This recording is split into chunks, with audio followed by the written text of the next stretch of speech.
Vice Mayor Klovstad, Here. and Mayor Zabriskie. Here. Thank you. Would all of you join me in the Pledge of Allegiance? And please stand.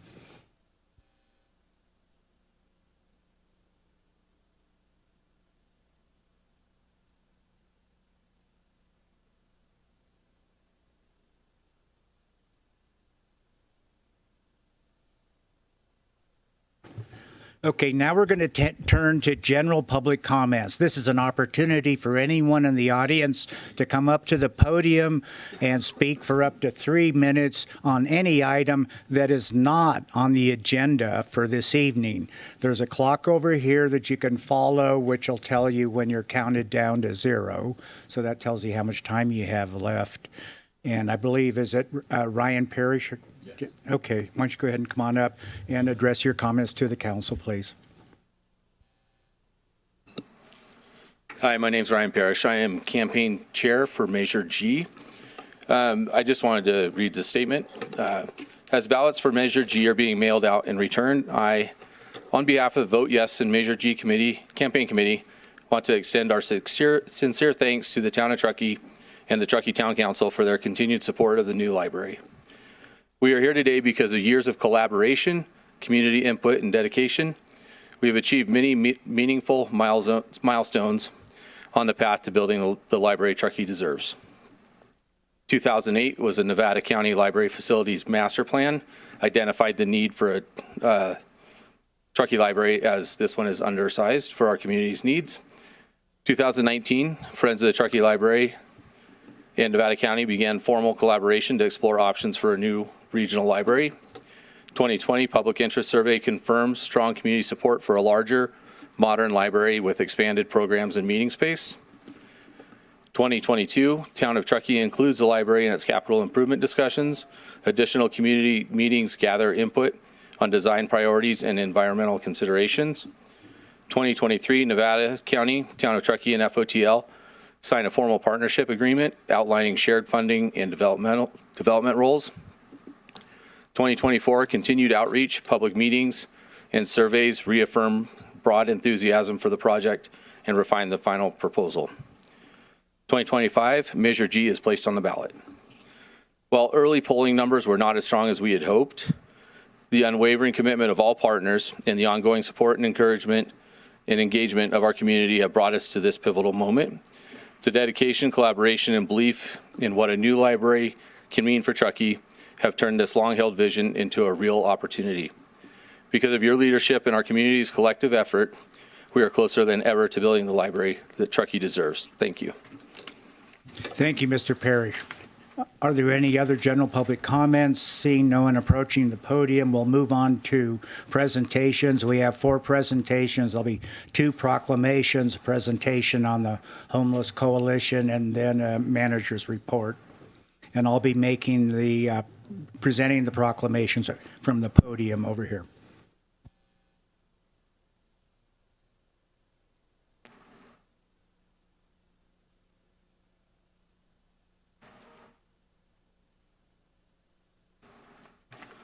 Following all of the 4 presentations, the public will have an opportunity to make any comments they wish, and as well as the council members will have the same opportunity. I'm going to begin with a proclamation in honor of National Breast Cancer Awareness Month. Whereas October is National Breast Cancer Awareness Month, October 13th is Metastatic Breast Cancer Awareness Day, and October 17th is National Mammography Day. And whereas the National Breast Cancer Awareness Month is a chance to raise awareness about the importance of early detection of breast cancer and to spread the word about mammograms so as to encourage communities, organizations, families, and individuals to get involved. And whereas breast cancer is one of the most common kinds of cancer in women, with 85% of cancer occurring in patients with no family history of it. Approximately 1 in 8 women born today in the United States will be diagnosed with breast cancer. And whereas the good news is that many women are surviving breast cancer, if found and treated with early detection from mammograms, there is a 5-year survival rate for 99% of patients diagnosed with a localized breast cancer.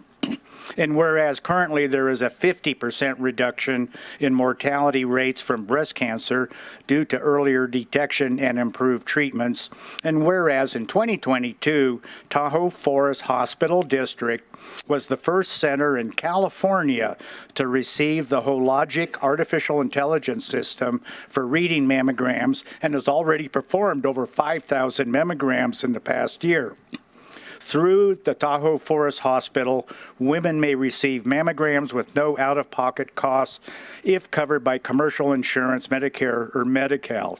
So now, therefore, be it proclaimed by the mayor of the town of Truckee that October 24th is National Breast Cancer Awareness Month, October 13th, 2025 is Metastatic Breast Cancer Awareness Day, and the 17th of this month is National Mammography Day in and throughout the town of Truckee.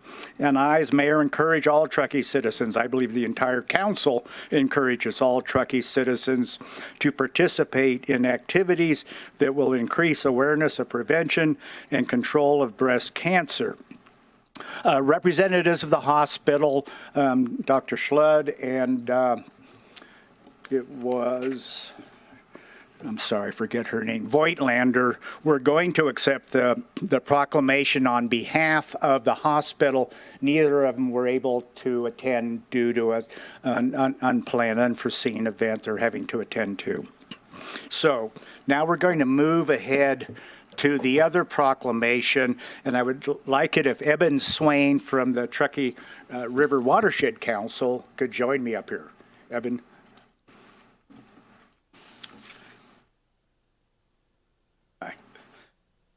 And after the proclamation, I'll ask Eben to say a few words on behalf of the Watershed Council and maybe tell us a little bit about the upcoming Truckee River Day. Whereas the Truckee River, its tributaries, lakes, meadows, and forests are beloved by its residents and visitors alike, and whereas the Truckee River watershed has been impaired by 150 years of legacy impacts, such as logging, construction of the railway and other transportation corridors, mining, grazing, and dams, resulting in the Environmental Protection Agency of the U.S. designating the Truckee River as an impaired water body. And whereas for the last 30 years, hundreds of community members of all ages have come together each year on Truckee River Day to work on watershed restoration projects in and around Truckee, which is reflective of the importance of the watershed and the natural environment in our daily lives and the appreciation our community shows for it.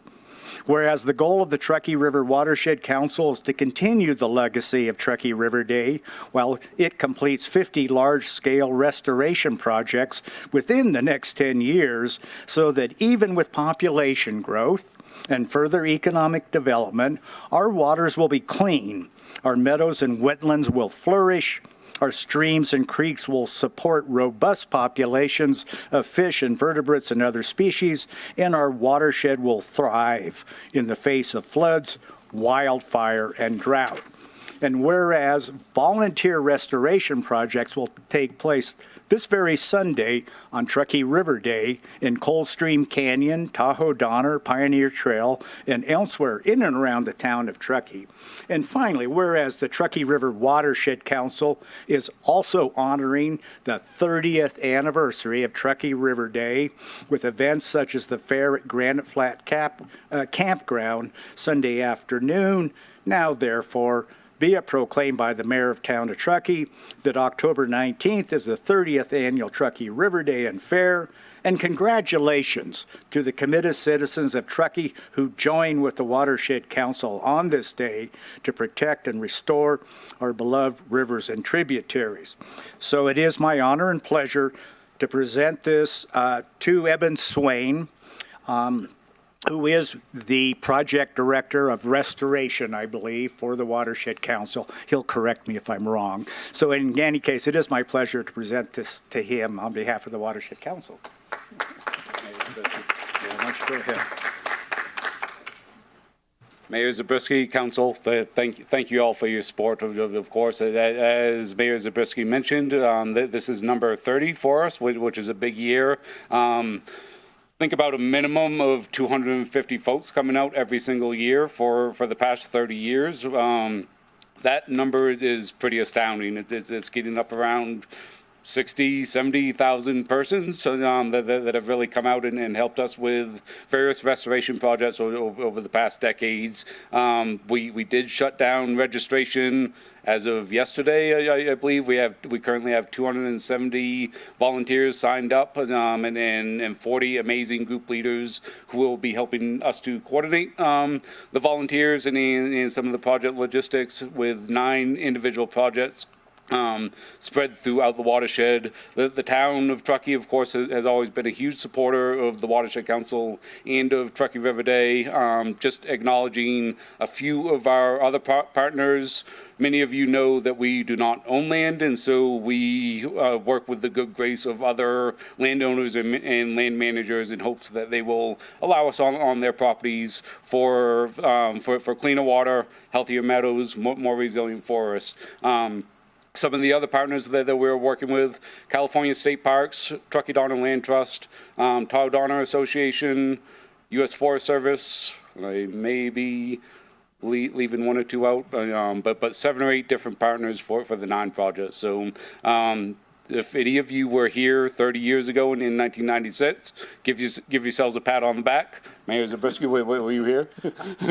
No. Yeah. Well, in any case, we certainly intend to continue to do the work that we are set out to do, that is explained in our mission, really to bring the community together for the Truckee. And with that, thank you everyone for your thoughts and consideration. Yeah.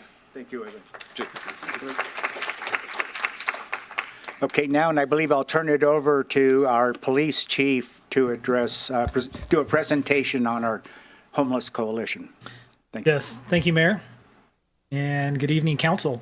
Tonight I'll provide yet another update on the Tahoe Truckee Homeless Action Coalition meeting that we had here in this chamber on October 8th. And just a reminder, the folks that are involved in the coalition is we have co-chairs, which is Mayor Zabriskie, D5 Supervisor, District 5 Supervisor Hardy Bullock, and Cindy Bazo.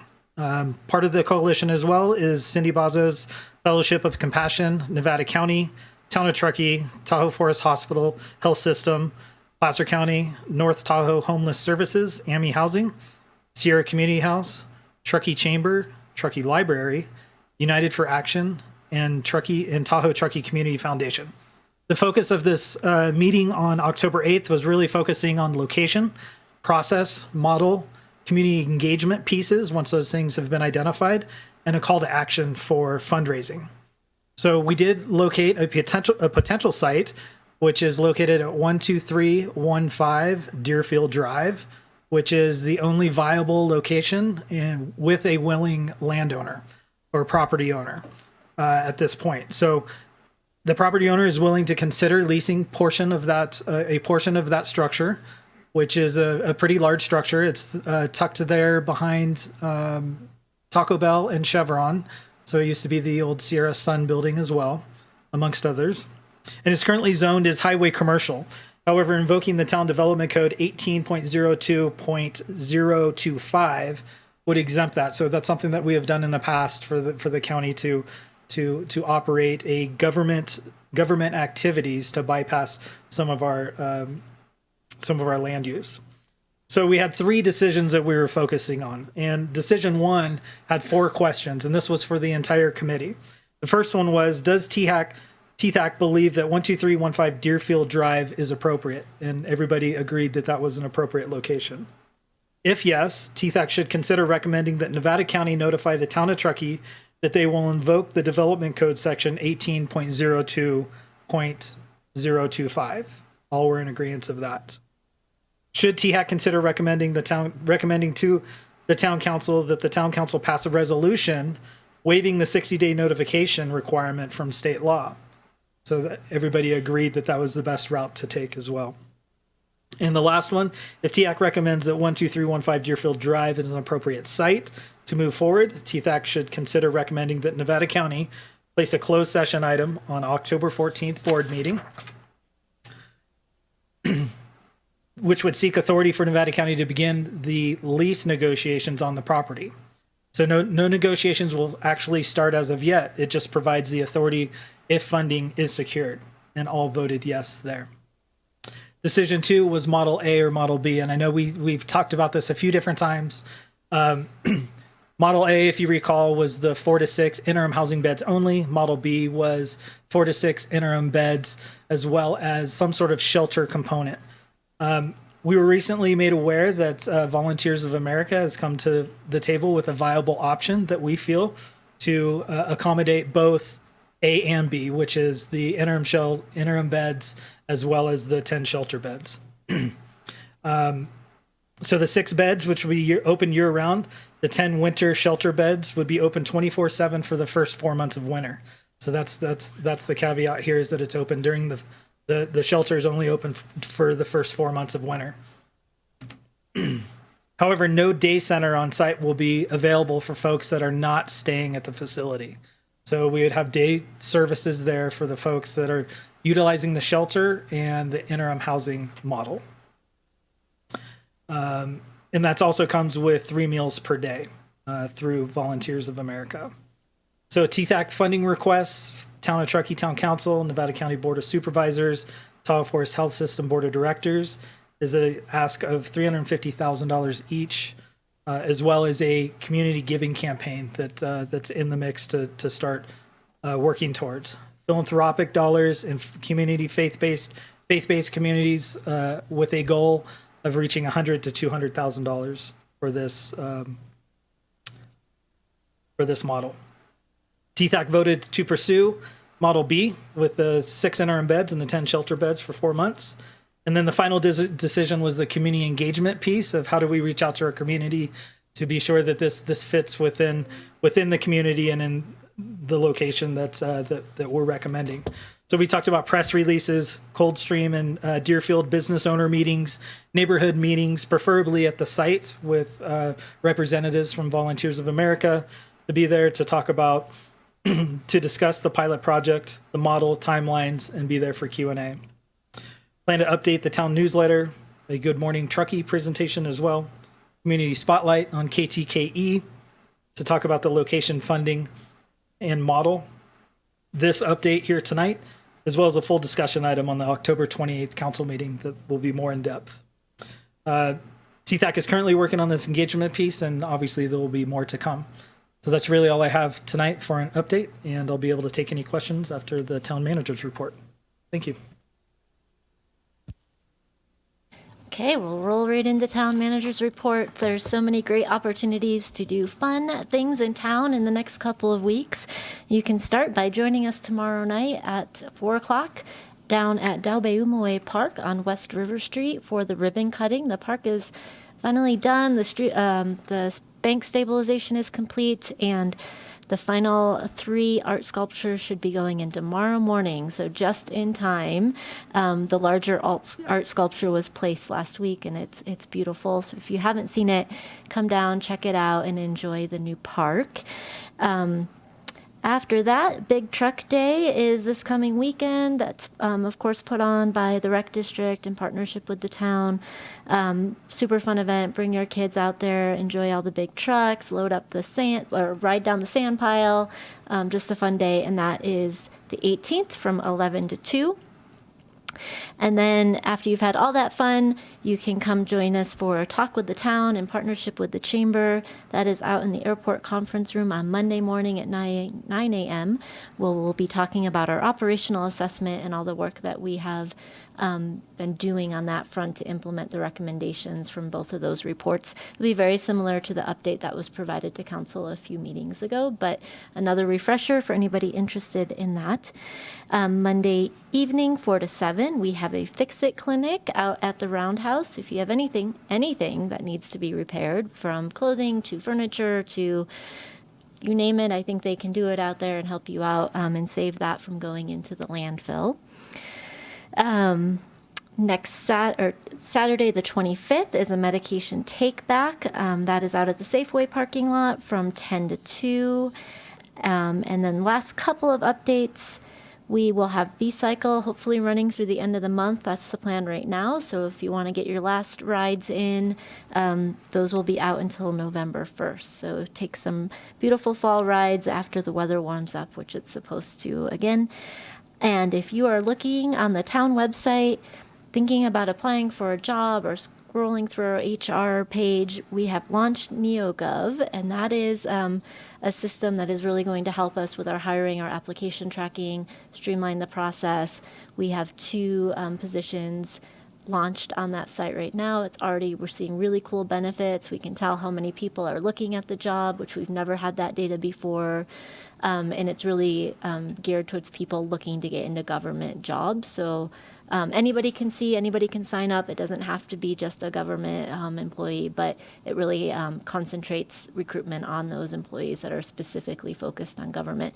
There's many other modules that will be rolled out in NeoGov, so this is just the first one, but we're super excited about it. And you do have to sign up for those notifications through the new NeoGov system. So if anybody is looking around to get information on our job posting, sign up for an account in NeoGov and you'll start getting those. And then lastly, just everybody be safe out there. The first snowfall of the season always is a little bit scary, but enjoy it and be safe in driving. That's all I have. Thank you, Jen. Now's an opportunity for public comment from anybody in the audience on either of the 2 proclamations, the police chief's report on the Homeless Action Coalition presentation, or the town manager report. If anyone would like to speak, please approach the podium. I'm not seeing anyone approach the podium. Now's an opportunity for any council member to comment on any of those 4 items. I'll start. Councilmember Romack. Thank you. Chief, I just wanted to say thank you, and Mayor and Jen and everyone else involved. I know you have brought this to us a few times now, and option A was kind of the only option, and now it sounds like we are able to look at option B, which again, we have heard from the community looking for that shelter. So just thanks for all the hard work, everyone involved, really appreciate that. And I know we will have a robust conversation on the item at our next council meeting. Councilmember Pallavi. Councilmember Henderson. Thank you. Sort of following up on Councilmember Romack. Chief, I just wanted to confirm. So option B, it's you said 4 to 6 intern beds, is that right? And then 10 shelter beds, so we could be up to 16 total beds? That's correct. Okay, perfect, wonderful. And just reiterate, incredible work. This is a long time coming. It's a really hard issue, so thank you for really driving it forward. Everyone who's been involved, Mayor, you as well. And just thank you for all of the sort of, as we go into this, the community engagement piece, which I think had been sort of lacking previously. So I'm excited for that to come forward. Thank you. Thank you. Really great question, Councilmember Henderson. And just to provide a bit more clarity, this will be the first time we've had 24/7 winter beds and not just weather triggered. So that's a big difference. We're giving up day services in some cases for people that may not be, could potentially be giving that up if we were to fund this. But the 24/7 shelter beds was a big component.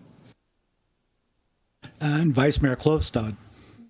Okay. And I have no comments. Thank you very much for both reports, Manager and Police Chief. Thank you. It was very complete, Chief. That was very helpful. And so now we're going to move on to the consent calendar. These are matters that are considered non-controversial. There are 7 of them on tonight's calendar. I'm going to read through them and then ask if there is anyone who wishes to have us poll any of those items. And I have had a request for one of them already. The first item is the minutes from our last meeting on September 23rd. 6.2 is an update on the status of the Rail Yard Mobility Hub Phase 2B project and approval of contract amendment with JKAE for final design. 6.3 is a claim for damages against the town of Truckee with a recommendation to reject the claim. 6.4 is adoption of revised 2025 Title VI compliance plan under the Civil Rights Act of 1964 with a recommendation that the council adopt a resolution approving revised regional transit title compliance plan. 6.5 is a public comment letter to the California Public Utilities Commission regarding Liberty Utilities general rate case. 6.6 is a Mills Act historic preservation contract agreement. And then finally, 6.7 is the Historic Preservation Advisory Commission appointments, reappointing Carol Sesko and then appointing Brandon Brooks to HPAC. Is there anyone on council who wishes to pull an item? I'd like to pull 6.5, Mayor. Yes. Yeah, that's the same That's one I one. had. Okay. And then, and that's the one on the letter regarding Liberty Utility. Then, is there anyone on staff who wishes to pull another item? No, Mayor. Anyone in the public who wishes to pull an item? Let's go ahead and go to 6.5. This is the public comment letter to California Public Utilities Commission regarding Liberty Utilities general rate case. Do you wanna- And Do you want to move, let's move on consent first, and then we'll come back to yeah, we need to 6.5? vote. I'll make a, Talk to 6.5, Mr. Mayor. yeah, so we'll do We're public, yeah, pulling we'll come back to 6.5. 6.5, Yeah. basically. So I'll make a motion that we approve consent minus 6.5. I'll second. All those in favor? Aye. Oh, Yeah. public comment. Yeah. Sorry. Trying to get through this, Councilman. Hey. Just skipping some procedures, that's all. Any public comment? On consent, Steve, wait for You can 6.5. sit, we're not there yet. Yeah, We're still yeah, on yeah. consent. We'll get there tonight. I'll try to slow down, Wearing my okay. new Tall Mountain Sports shoes. Come on, Dave. I think we're Okay, we don't good. need to have public comment actually on consent. So we have a motion, all those in favor? Aye. Any opposed? None. It passes unanimously. Okay, let's go to 6.5, and I think we can go right to public comment unless any council member has something to say. Okay, let's go to public comment. Thank you, Mr. Mayor, members of the council, staff, and ladies and gentlemen. For the record, Steve Teixeira, a resident and constituent of the town of Truckee. I just wanted to comment in support of the letter. I thought it was extremely well written, extremely articulate on the issues at hand, the impacts that would happen if this goes through as presented by the utility, and had a series of recommended actions which I think make a lot of sense. So I hope the California Public Utilities Commission will pay strong attention to this letter and take the actions that are recommended. And again, I commend the town, the staff, and this council for supporting this letter. Thank you. Thank you, Mr. Teixeira. I think we're waiving council questions, and I don't see any other one approaching the podium for public comment. Let's go to council deliberations. Any comments from anyone on the council? I mean, I'll just tell you why I pulled it, and I agree with some of Mr. Teixeira's comments. I think the letter is perfectly written. It's fine. What I'm concerned with is, and I know we put it on consent for a reason, I didn't get any additional information. I didn't ask staff, but I worked on it on my own. But it seems like what we don't know, or at least what I don't know, is, you know, the infrastructure costs to service their infrastructure over the next 20 to 30 years and how these rates compare to that. So that's a concern of mine.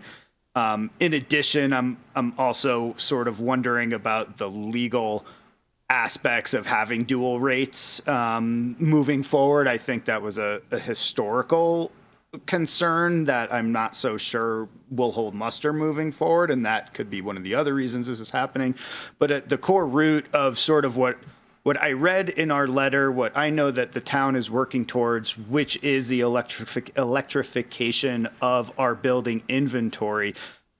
Personally, I just think that there's another way to go about this. It seems like this is going to be a shot over the bow in a way of getting involved with something that does affect a small portion of our constituency, but certainly not the entire portion. And if what we're really looking to do is electrify our housing stock and look at ways to make, like what's referred to in this letter, installing heat pumps more economical and more efficient and more cost effective, I just would have liked to see us focus significantly on how to get to those specific things rather than potentially getting involved in some of this other stuff that, there is no modeling of demand. We didn't get the background on the rate increase, anything like that. And as far as electric infrastructure is concerned, it's expensive. And Liberty, for those of us who may not remember, bought a mostly bankrupt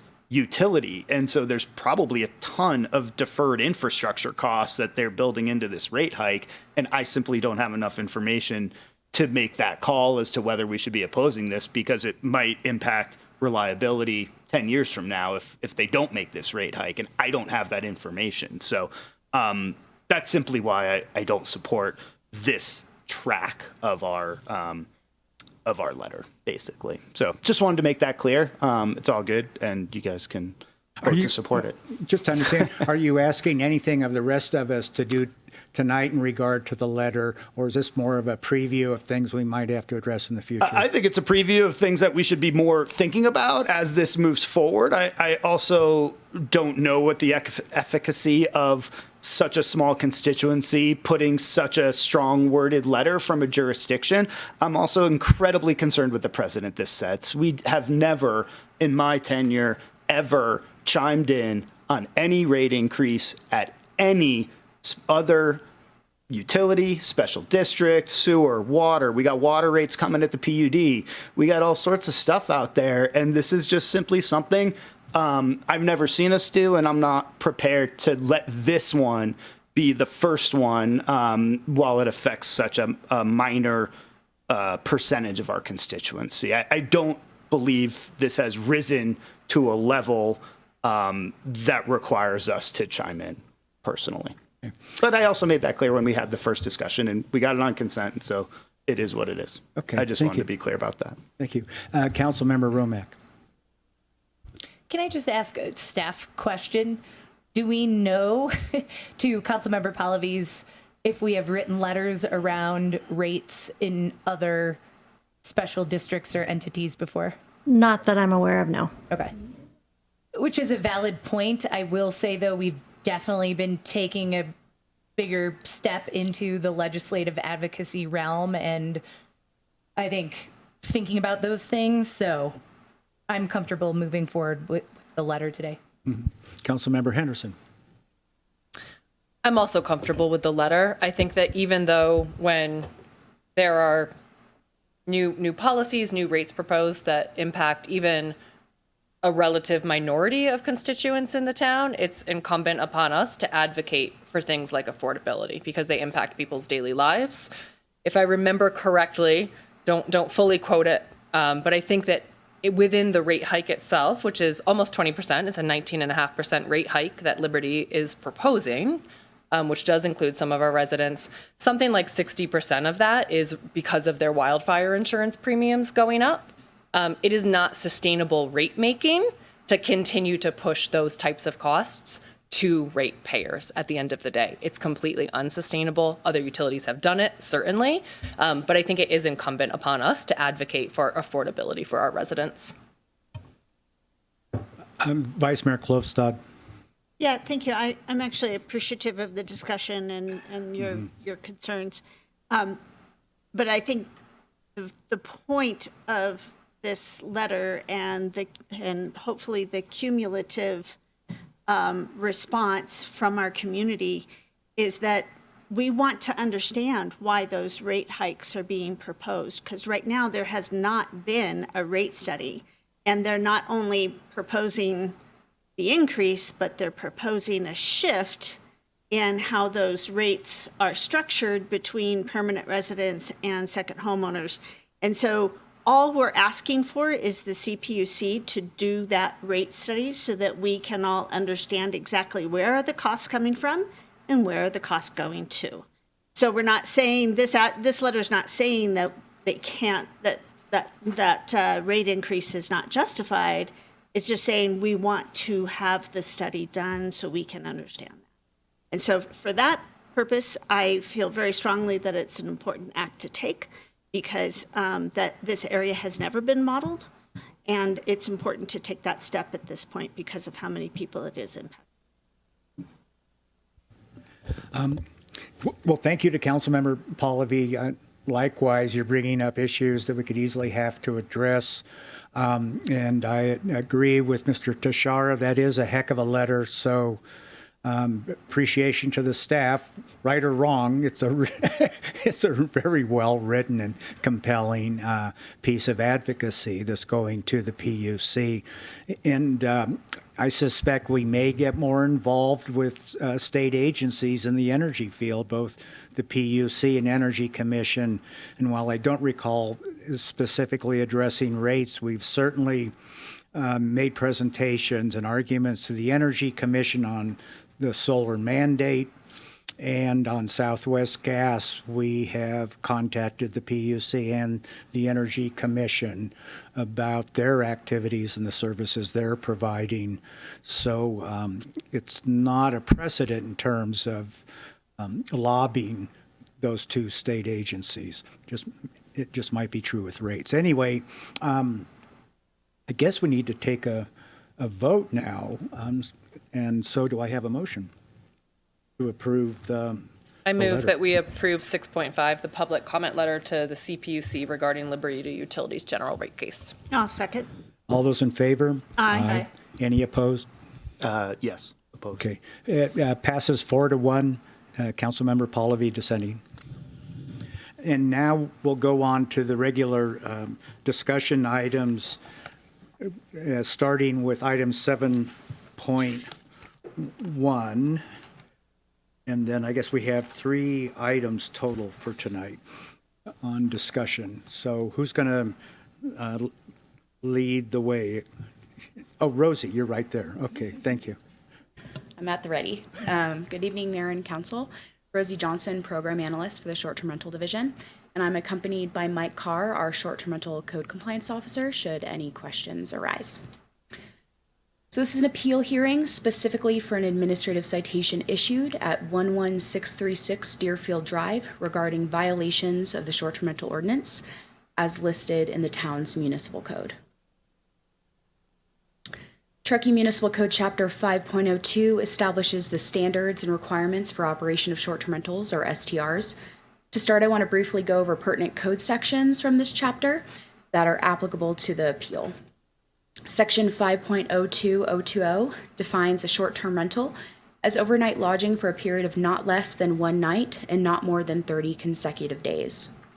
Section 5.02030A establishes that it is unlawful for any person to advertise, maintain, operate, or use a short-term rental within the town of Truckee without a transient occupancy registration certificate.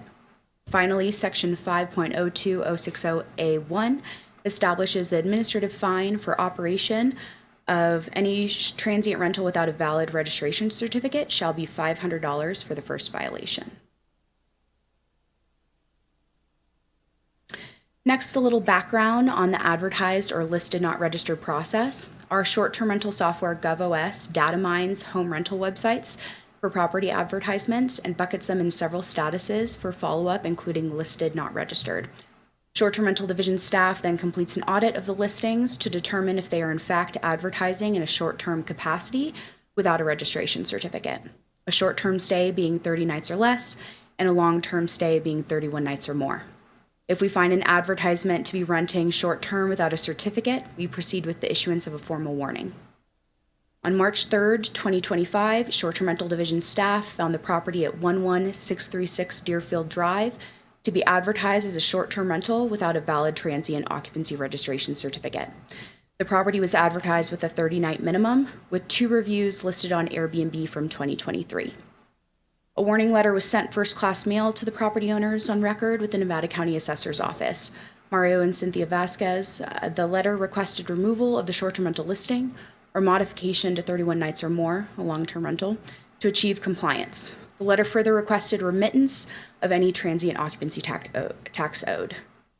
Both actions were required within 14 days from the issuance of the warning letter, and a failure to comply within that time frame will result in fines of up to $500 per day.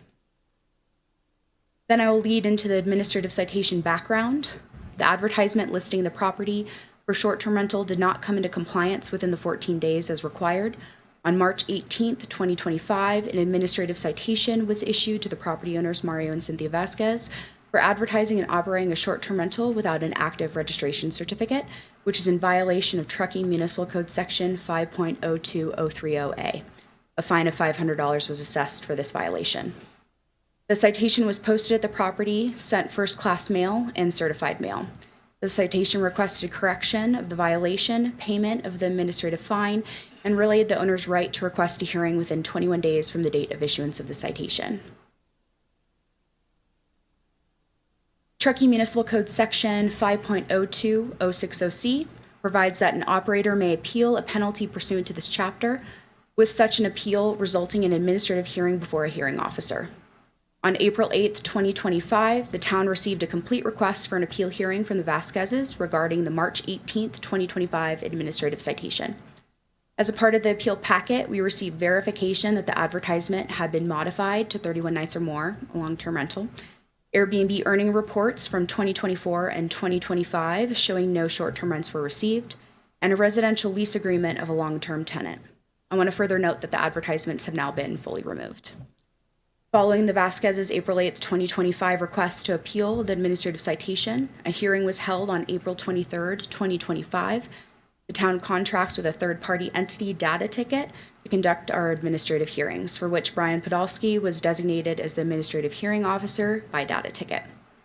The hearing officer determined that the March 18, 2025 citation was issued in compliance with the municipal code because the property was advertised for a 30-night minimum stay, which is in violation of Truckee Municipal Code Chapter 5.02, which requires a transient occupancy registration certificate for rentals of 30 days or less. Furthermore, the hearing officer determined that the citation was properly issued as the violation was present at the time of issuance and the appellant's claim of miscommunication does not negate the code's requirements. Therefore, the citation was upheld. Truckee Municipal Code Section 5.02060C provides that an operator aggrieved by the administrative appeal hearing officer's decision may further appeal to the town council by filing a notice of appeal with the town clerk. This section also states that no new evidence may be introduced or presented on appeal that was not previously introduced or presented to the hearing officer in the administrative hearing. On May 5th, 2025, following the administrative appeal hearing, Ms. Vasquez filed a second notice of appeal with the town clerk to appeal the hearing officer's decision to town council. In the town council appeal request, the appellant stated their basis for the appeal was that they had been told by multiple town staff members that a rental of 30 days or more is considered a long-term rental. The appellant further stated that they did not receive any warning letters prior to receiving the administrative citation. Next, I'm going to go over staff's analysis on the appellant's basis for the appeal. The appellant stated that while discussing potentially adding an accessory dwelling unit to the property, they have been told by multiple town staff members in multiple departments that a rental of 30 days or more is considered a long-term rental, hence why they were advertising with a 30-day minimum. STR Division staff investigated this claim by speaking with the 3 town staff identified in the appeal request form. Staff were unable to recall any verbal communication with Mario or Cynthia Vasquez, and were unable to find record of any email communication with either appellant. It should also be noted that STR Division staff periodically reiterate STR rules and regulations with town staff to ensure consistent understanding of these policy across town divisions. Furthermore, published resources are readily available to the public and that provide the definition of a short-term rental. For example, on the town website, short-term rental division landing page, the first sentence states, short-term rentals are residential units rented 30 nights or less, and a link to the STR ordinance is provided. In addition, the appellant stated that they did not receive any warning letters prior to receiving the March 18, 2025 administrative citation. However, 15 days prior to the citation, a warning letter was sent first-class mail to the property owners on record with the Nevada County Assessor's Office, Mario and Cynthia Vasquez. The mailing address listed with the Nevada County Assessor's Office is owner-provided and is typically the town's only means of direct communication with the property owner for an advertised or listed not registered property. While the town typically issues a warning letter as a best practice, Truckee Municipal Code does not require the issuance of or property owner receipt of a warning letter prior to the issuance of a citation. I do want to state that in addition to sending the warning letter first-class mail to increase the town's level of service provided, short-term rental division staff now post warning letters at the property and said warning letters certified mail for listed not registered properties. In addition, we have increased listed not registered warning letter required action from 14 days to 21 days to ensure more time is provided for compliance. In the closing of the slide, I want to relay that Town Council's role in this appeal is to determine whether the citation issued was in compliance with Town Municipal Code.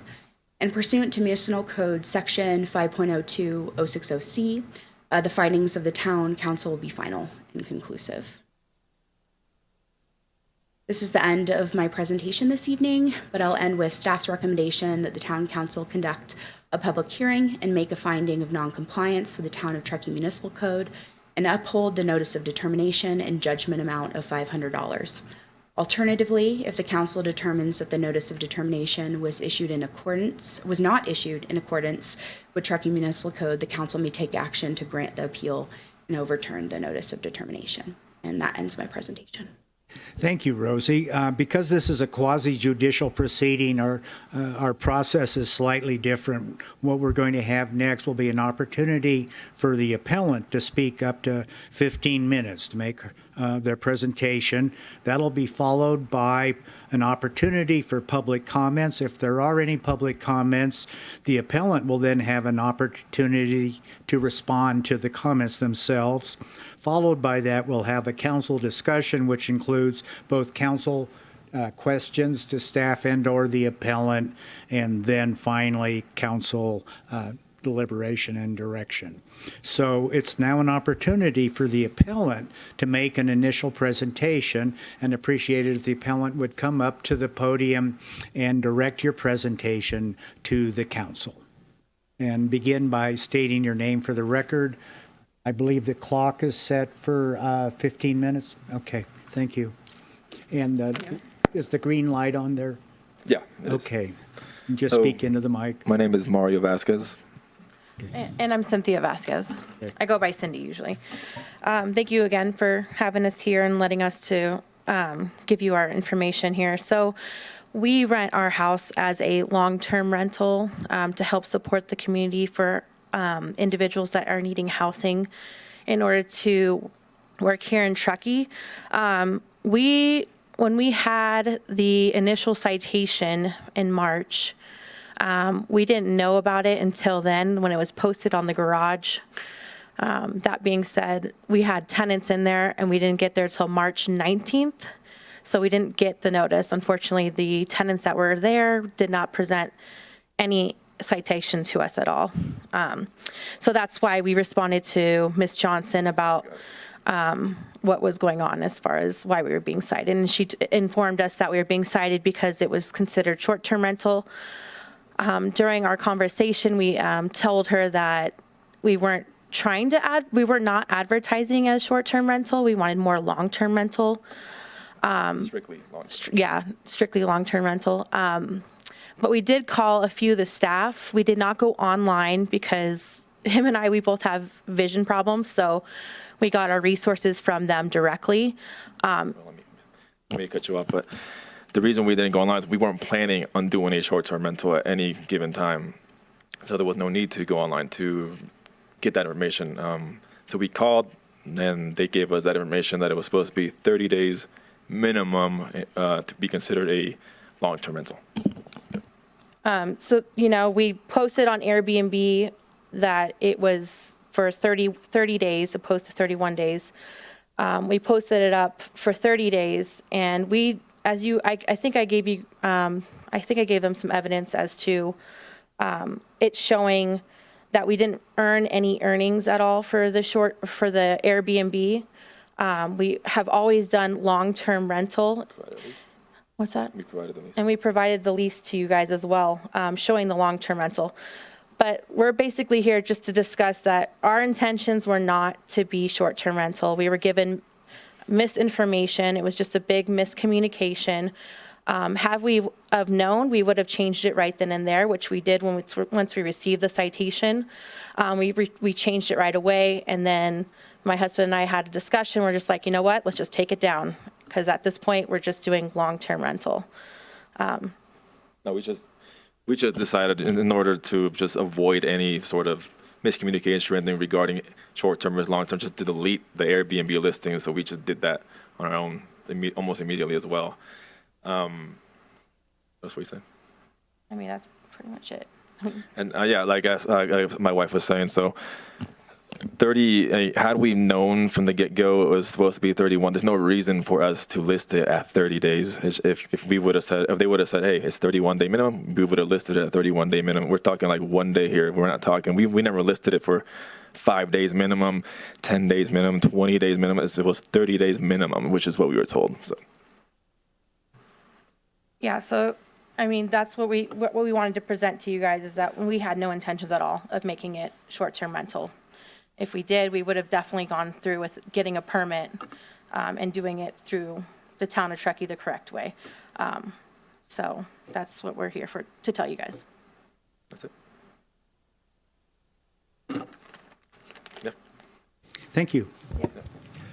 And now's an opportunity for anyone in the audience to make a public comment on this matter. If there's anyone who wants to, would you please approach the podium? Okay, seeing no one approaching the podium, that removes appellant's response to public comment because there is none. And now we can go to council questions for staff and or the appellant. We'll start with Councilmember Pallavi. Two quick questions for me. First, Rosie, Mike, hi. You mentioned, Rosie, in your presentation of some of the changes that you guys have instituted potentially since this one, which was certified letter on the warning, increasing from 14 to 21 days, and posting on premises. So You're correct. 3 direct changes to your processes. Can you answer, was that sort of in direct response to this appeal, or have we had sort of some other issues that have kind of just led to an update of those particular policies? I think in general, just an increase in our listed not registered process. We don't have a lot of contact information. This year alone, we've had well over 75 communications specifically, or warnings for listed not registered properties. And then 25 of those warnings were for 30-night minimum and 2 resulting in administrative citations. So it's just an increased level of need for that specific audit. Thank you. But maybe just add on, I think we're also learning, this is still a fairly new ordinance. So every time there's only been a handful of appeals, I think, or just a couple, but we're kind of learning what's helpful in terms of what you want for process and what makes more sense. So it's kind of evolving through that as well. Yeah, absolutely. We can, get to the issues with first-class mail and deliberation, I'm sure. Mr. Morris, can we uphold the citation but delete the fine? Is that an option in front of us? Yeah, that's certainly within the council's discretion if that's something you'd like to do. Great. Thank you. No further questions. Councilmember Henderson. Thank you. Only follow-up question. There were no short-term rental earnings on which the town could collect transient occupancy tax that we know of, correct? So there were 2 reviews from 2023. We received the earning reports from the Vasquezes from 2024 and 2025. With those 2 reviews, one was for, sorry, I'm trying to see I think one was a group stay, there we go, and the other was more than a week. So there's potential that could be a short-term stay. We would need confirmation of the 2023 earnings report to determine if there were in fact short-term stays. If that answered, do you want me to expand a little bit more? No, that answers it. Was that asked directly of the Vasquezes?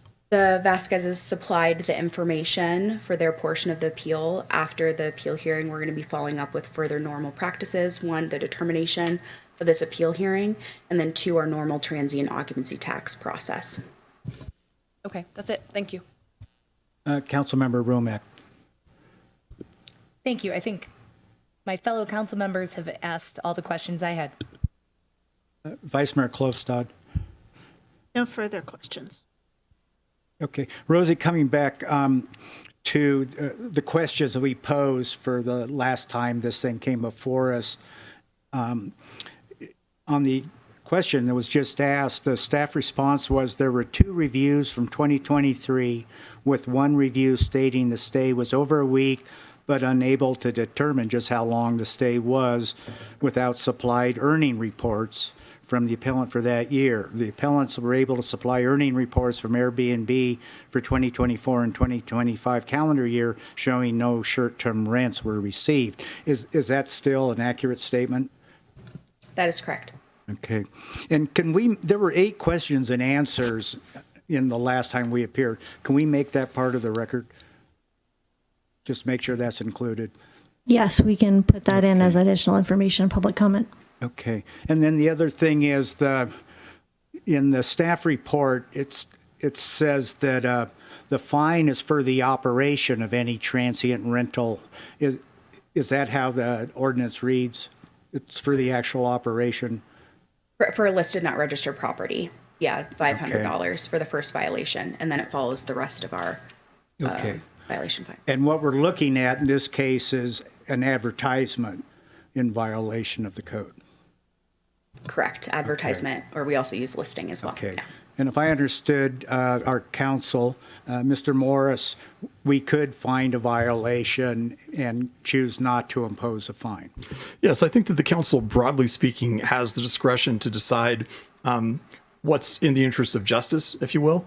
And so if you think that the fair thing to do in the 5 of your discretion is to uphold the violation but not have a fine, you can do that if you'd like to.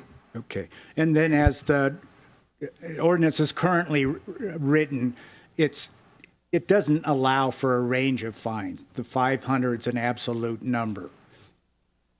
For the first violation for an advertised property, and then the rest of the fines are set also. Okay, thank you, Rosie. Those are all my questions. Which then takes us immediately into council deliberations. And we'll come back to Councilmember Pallavi if you don't mind.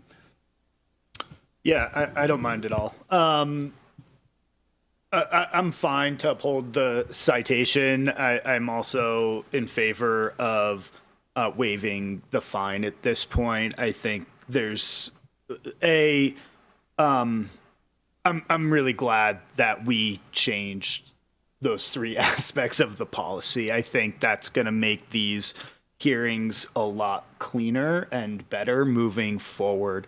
I just don't have any faith in first-class mail, and so I don't find that as sort of a valuable warning. I personally, at my business, haven't gotten any mail service in over 2 weeks. Like, no pickup, no drop-off, not even a package. It's just sort of the way of the world. So I find that to just sort of be a bit of a flaw in our process that I think potentially has this going on. I also don't see a history of violations, nor do I see really any violation other than the listing violation. And the listing violation was, I mean, when it's a listing violation at 30 days, so yes, it's a violation. I understand, and that's why I think it's important for us to uphold the citation. I think that's important. We don't want this to happen again. We don't, if there is a further violation, then you're going to be at level 2, and that's going to be more expensive. But I think for the time being, waiving the fine, at least in my opinion, is the fair thing to do. I don't have anything else to add. I'm just glad we've made those changes. Councilmember Henderson. Thank you. Yeah, I think this is, I mean, you said it, it's probably an issue of confusion between what defines short-term and long-term. 30 versus 31 days, we're talking about a day difference. Our job is always to review and determine whether, the compliance issue, adhered or didn't adhere to our code. It was advertised for 30 days. Short-term is defined as that, so it didn't adhere to the code. But that said, it's really important to have compassion as well. Your long-term renting now, it looks like the current long-term rental lease started on December 1st, 2024. The lease agreement was through March 22nd, 2025. It doesn't appear that there was any intent to violate the short-term rental ordinance. So I agree with Councilmember Pallavi that I'd support upholding the citation and waiving the fee in this instance. Councilmember Romack. Thank you. I did want to commend staff and the work that you're doing. I think this shows to anyone else who's paying attention that we are tracking on this. And so while this isn't specific to you, this is just specific to thanks to staff for doing such a great job of paying attention to this and knowing we're ensuring people are following the rules. That all said, I agree with my fellow council members. This does seem like a misunderstanding. Hearing more than 30 days, less than 30 days, I could see it going either way. But I would agree though that it was in violation of our code, but I'm in the interest of justice as Andy shared, I think it makes sense to remove the fine, but leave the citation. Vice Mayor Klofstad. I think my fellow council members have articulated the nuance of this appeal well, and I agree with it because I do want to support staff in their finding, and I agree with that, and to waive the fine. And my only addition is to express gratitude to the Vasquezes for long-term renting. We truly need that in our community. So thank you very much for supporting that effort in our. With that, it looks like we've got a solid vote on this. What are your thoughts, Mayor? I agree with everything that my colleagues said. I have a couple observations. Rosie's just applying the law as she reads it. It's not that she made any errors in judgment or analysis. I believe, I indicated an argument, the fine's only for operations, not for advertising. We could spend a lot of time talking about statutory interpretation on that one. I'm bothered now that we have an absolute fine, that there's no scale that can be commensurate with the intent and behavior, because we do have egregious violations at a time, and it seems like it's a strict liability ordinance. If you'll permit me an observation on that point, the purpose of the ordinance is to give the council the discretion to make the fine smaller rather than trying to give staff that discretion, which is a very difficult thing. And the council is perhaps better suited to decide when the fine should be reduced than we are.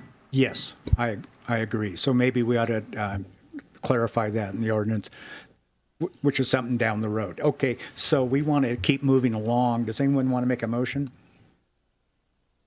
I move that we have conducted a public hearing and make a finding of non-compliance with the Town of Truckee Municipal Code, but that we waive the $500 fee. Have a second? I'll second. All those in favor? Aye. Aye. Any opposed? None. Passes unanimously. So it's finding of non-compliance, but no fine. Thank you. Thank you. Yep. Let's move on to item 7.2. This is on the several questions, 10 actually, regarding potential changes to the establishment of specific town fiscal policies. Depending on what my other council members prefer, my suggestion is we allow for council questions after each one of the separate items, but defer deliberation until we've gone through all 10 items. That seems like a good plan in terms of getting through the number of questions. Can I ask that we take a 5-minute break and reconvene? Right now? Yes. Sure. Thank you. You fine with that? 5 minutes? Okay.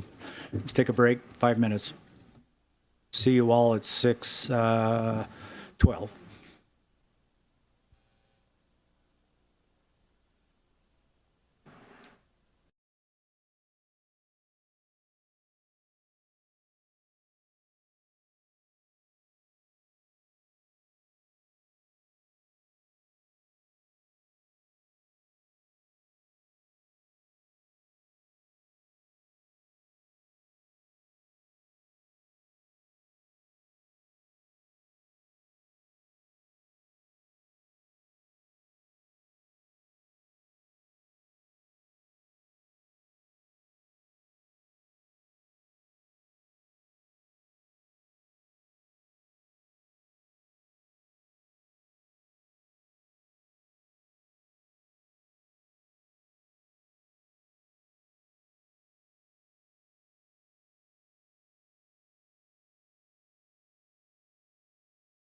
Second session for item 7.2, and I believe Nicole Casey will tell us about it. 10 items. You may have been out of the room. What I'm suggesting for the council members in terms of procedure is we go through the presentation of all 10 items, but allow questions at the end of each item, and then we'll deliberate on all of them after going through with item, question, 10 times. Got it? Yes. Okay, so what we are asking from council for this item is to look at some questions that we have come up with as we've been doing a financial policy update.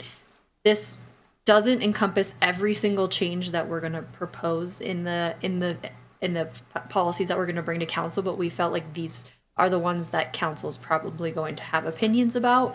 And so we will just jump right in on those. So the first one is creating debt limits for uncollectible items. And we did get a couple council questions, so I kind of structured our slides on the council questions that we did get. So one question we got was the process to locate a missing debtor, and we use any available town records, online resources, and if appropriate, we will ask police to see if they have any contact information. And then we use any available contact information to try and make contact. Typically, when we have a amount that's owed to the town, it's like for a building permit. So we typically have some where we can start in terms of looking for the actual debtor. And then ultimately, if we aren't able to make any contact, maybe the mail's coming back as undeliverable, we don't have any working telephone numbers, we will send those to collections to attempt to collect.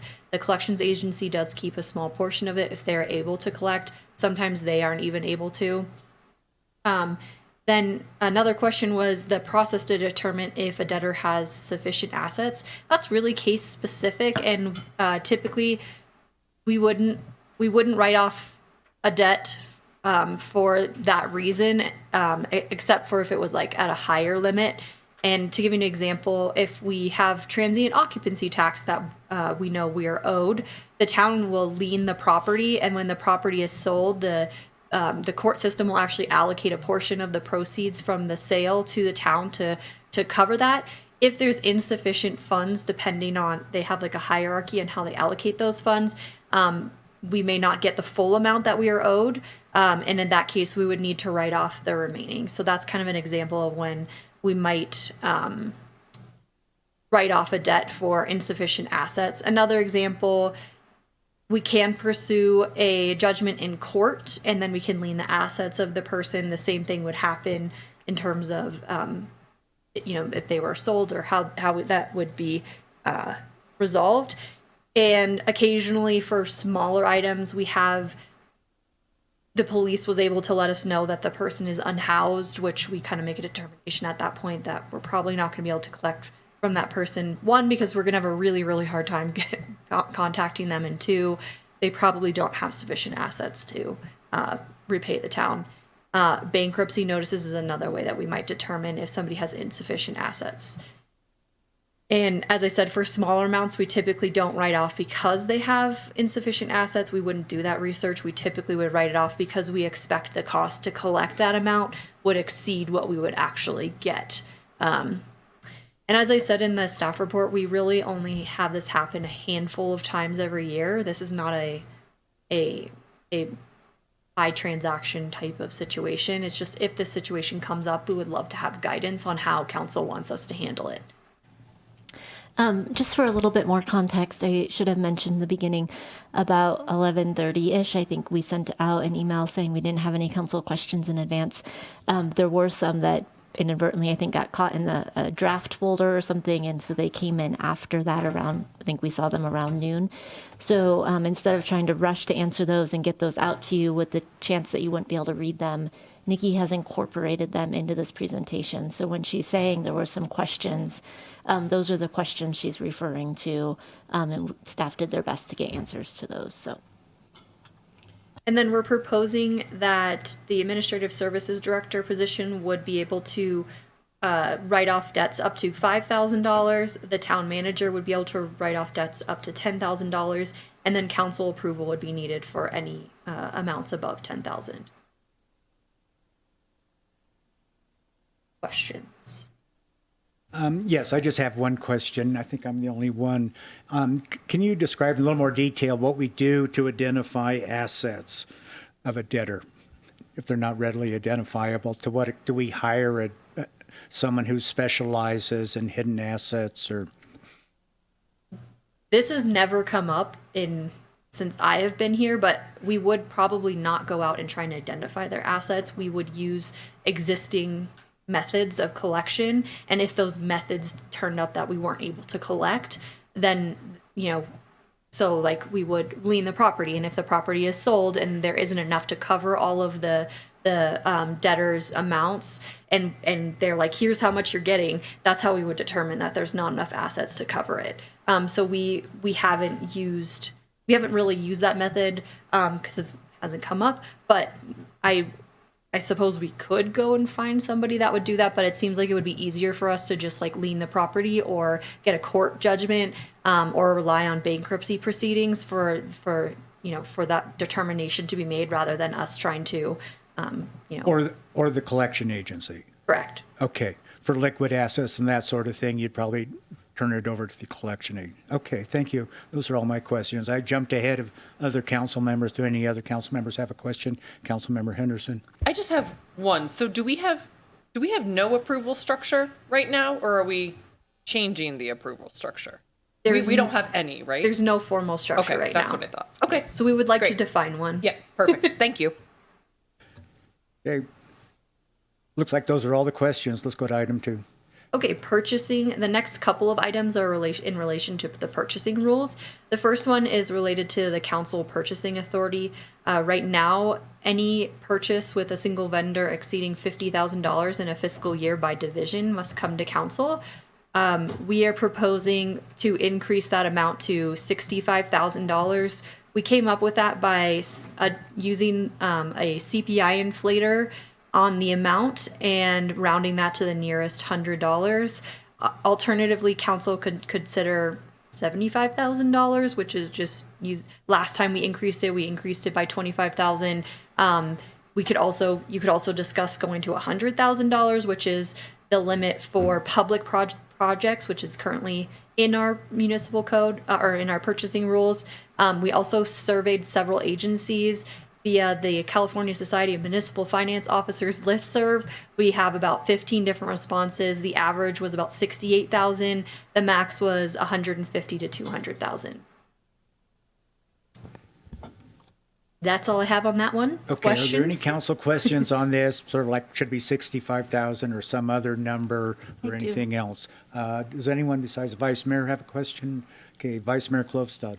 I'm just wondering how often you guys are butting up against this limit and you need to exceed it, and what are you exceeding it by? Does the $65,000 make sense, or are we still going to be bumping up against this pretty regularly? I couldn't figure out a way to pull our data to show me how often we have been, that like it's been coming up more. Anecdotally, the Public Works Department has been telling me that it's becoming more and more of an issue, especially with inflation. And then we do know that tariffs are going to go into effect in November, so that could also increase the number of times that we will have to come to council. So I don't have exact data for you on that. I wasn't able to like pull it from our system in a way that was meaningful.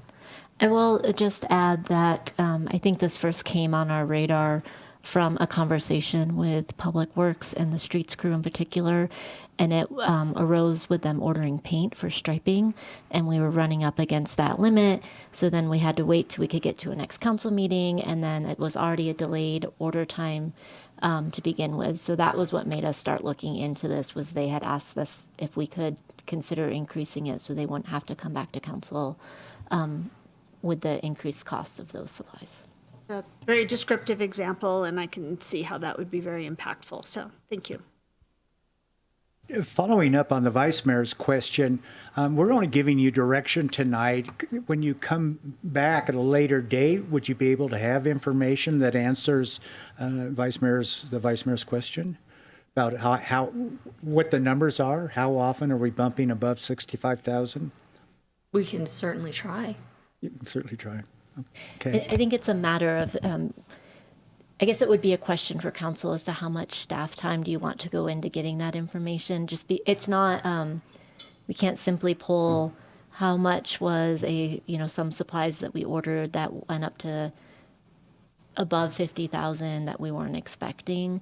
We can certainly say how much have we ordered that hit 65,000 and try to give you that context, but we don't know if that would have been the first request or not in the current situation or what the current prices are. So we can do our best, but if you want exact figures or us to spend a lot of time trying to hone it in exactly, that would be helpful. I would prefer that staff did not spend a lot of time on this. It was just trying to give me an idea of which of these numbers we want to try to target tonight. So thank you, though. Okay. Yeah, we'll wrap this up in deliberation. And now the next item, this is the blanket purchase order limit. So that this one, we are also just recommending a CPI adjusted amount for blanket purchase order. So this is the basically the minimum threshold that people, for which people are spending money, they need to do a purchase order for. And the average was about $5,000 and the max was $30,000 among the surveyed agencies. The $6,500 was based on the CPI adjusted amount. Any questions from Councilmember Romack, Councilmember, anyone here? No questions. Let's go on to the exemption for planning deposit work, and maybe begin by telling us what that means. So right now, if somebody in the public wants to do something in town, they put in an application to the planning department.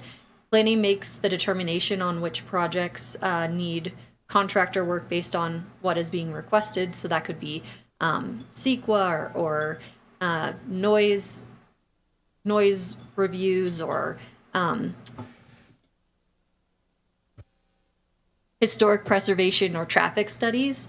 And then the planner who's responsible for that specific application solicits bids from 3 vendors using the town's current purchasing policy bid procedures. And then the applicant selects the contract from the 3 bids. And because they're ultimately the one paying for it, we allow them to make that decision. They, for some reason, may want to choose I can't imagine why, but they might want to choose a more expensive one, whereas the town would typically choose the most cost-effective option. The town would only provide, would only solicit bids from companies that we felt, could do the work up to our standards. And then once the applicant selects the vendor, then the town contracts and the applicant pays the cost. So staff are proposing to exempt the planning deposit contracts from council approval since the applicant is ultimately selecting the vendor and paying, but we would maintain the current bid process. And the reason that we are asking for this exemption is because the council approval requirement can create delays in starting work. We can tell the applicant, hey, we need your decision by this date so we can take it to the next council meeting. That doesn't always happen. They have obviously many priorities. So we just want to continue to streamline our planning process.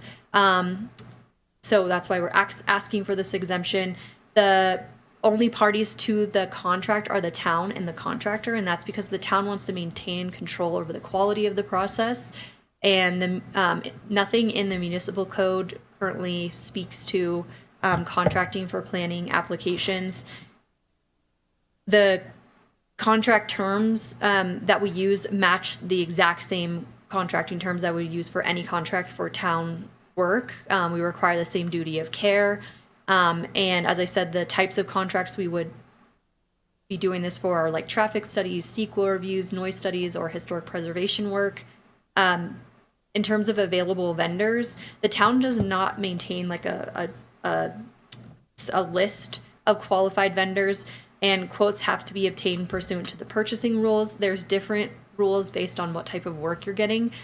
So some types of contracts don't really lend themselves to competitive bidding, in which case you can reach out to specific vendors if you've used them before or you know that they are able to do the quality of work that we want. But we still aim to get 3 quotes. Sometimes that's not possible because sometimes you reach out to 3 vendors and they're like, no, I'm too busy, I can't do that. But the aim is to get 3 bids so that we can kind of have some sort of basis to know that we are getting a competitive price for the work. Start with Council Member Romack. Yeah, do you know if other jurisdictions make things like this go to council or not? Or no, I'm just curious. We did not do any surveying on this one. Okay. Okay, thank you. Councilmember Henderson. No questions. Councilmember Pallavi. No question. Okay, I have several questions. Who are the parties to the planning deposit contract? So would we get the deposit, the town holds the deposit, and then we use that to pay any expenses related to that project. So that could be this contract, that could be staff time. In terms of who is on the contract for any work that we are having done in relation to that project, the only people on the contract would be the town and the contractor. The applicant is not a party to the contract, and the reason we do that is because we want to maintain control over the quality of the process. But in this regard, aren't our contracts, don't they always designate the consultant as an independent contractor? They do, but the point is that we don't want the applicant to be a party because we don't want the applicant to have any rights to try to dictate the work or anything else under the contract. The applicant gets the privilege of paying for it, but the town gets to administer the contract and deal with the vendor. Okay, so as I understand, between the town and the contractor's an independent contractor. We can't tell them how to do the work. Well, we can hold them to the terms of the contract, which dictate the scope and how they go about doing things. But no, we're not presuming ever that there's an employment relationship with the contractor. Right. But the town, whatever control that can be exercised under the contract is properly held by the town, not by the applicant. Right. Right. And so all the CEQA consultants, all the EIR types of people that do work that's going to result in the imposition possibly of some kind of mitigation, the town has a list limiting who those consultants can be? We do not have a list limiting who could be a consultant. Okay. We typically reach out to like 3 known vendors who we know can do the work. Some depending on the dollar value of the work, it may require that we do like closed formal bids that are just available to anybody who happens to see the solicitation. But we don't maintain a list of you have to be on this list or we're not getting a quote from you.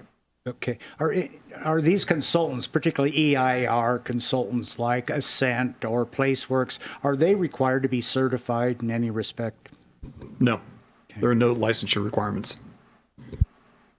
Okay. So what if we simply allow the applicant to pick the consultant, give them a choice of 3 people or whatever, how are we assured that the consultant is not simply working with the applicant to favor the applicant as opposed to act in the best interest of the town? Well, that's why we generally don't allow the applicant to select the contractor. No, we do. That they can't select the 3 that we get quotes from. Well, but I think in the past we've not allowed them to select even from a short list, generally. So let's go back and use another example that was recent that might help us work through this. I think it was the last council meeting. It might have been 2 meetings ago. You had a consent item on the agenda for Old Trestle to move forward with their CEQA review. The process for that was town staff solicited 3 quotes for the work, including the traffic, all the environmental analysis from 3 vendors that do this kind of work and is known to do that kind of work. the three final quotes that we received met the requests that we submitted out for in terms of the scope of work we were looking for, and they were all fairly consistent in the scope of work they were proposing for that CEQA. So our planning staff, and Danielle can jump in if I'm wrong here, but our planning staff go through and make sure they're comfortable with what's being proposed as a comprehensive proposal per what the request was. If that's the case, then we do share those with the project applicant, and they can ask us questions, they can go back and forth, but they can tell us a preference. But we've already confirmed that we're comfortable with any three. So in that scenario, and I think that's what you're getting at, they are allowed to pick if they're more comfortable with one or another for whatever reason. I think they can express a preference, but the town retains the ultimate decision, I think, is how we've done it. We run it by them, we ask for their feedback, but if they expressed a preference for somebody that we were not comfortable with, we wouldn't go with that vendor. Okay. Do we have anything in our ordinance or in any guidelines, resolutions, or otherwise that provides direction about how this process of the selection of consultants occurs? Not specifically for planning projects, but we do have it in relation to all contracts and how we select the vendor for any contract. And that includes the three candidates, the three nominees, or It speaks to who we can solicit from, how we solicit, and it's based on dollar value. Okay. I think you can see where I'm going on this. My concern is we might be going in the wrong direction, saving time, which I appreciate and I think we should try to do. My concern is we're going in the wrong direction in terms of assuring that we are getting candid, transparent service from the consultant acting in the interest of the town rather than simply acting at the behest of the applicant to skew things in favor of the applicant. That's where I want to end up. This is an opportunity for us, the way I see it, to try and have greater safeguards in that regard. The fact that the town retains the ultimate decision as to who gets hired, and the fact that the contract is always with the town, never with the applicant, provides some safeguards against that, because the applicant knows that there's only so much they can lean on the consultant, and the consultant knows that we're the ones paying them, not the applicant. And that does help to mitigate against the applicant trying to influence the consultant. But we can also tell the consultant how they're allowed to talk to the applicant and how they're not. We could require them to report any ex parte communications. We could ask the applicant to funnel all questions through the town. I think in practice, I don't think we've seen an issue in the past with consultants under contract to us who were favoring the applicant or who were giving less than their best effort to the detriment of the town and in favor of the applicant. Yeah, I mean, generally we don't have the applicants talk directly with our consultants. So if they do have a list of questions, they get submitted to the planner who's in charge of their project. The planner has that conversation with the consultant. But if they try and go around and call the consultant directly, the consultant will call us and say, I just got this inquiry from your applicant. Here's what they asked, and they feed it back to us. So we've never had an issue. And generally, we're not bringing forward proposals for consultants that we don't support. And we try and get to a point where they're all equal. So yes, an applicant can look and pick and choose because they, have maybe heard of that firm before or know someone who's worked with them that liked them.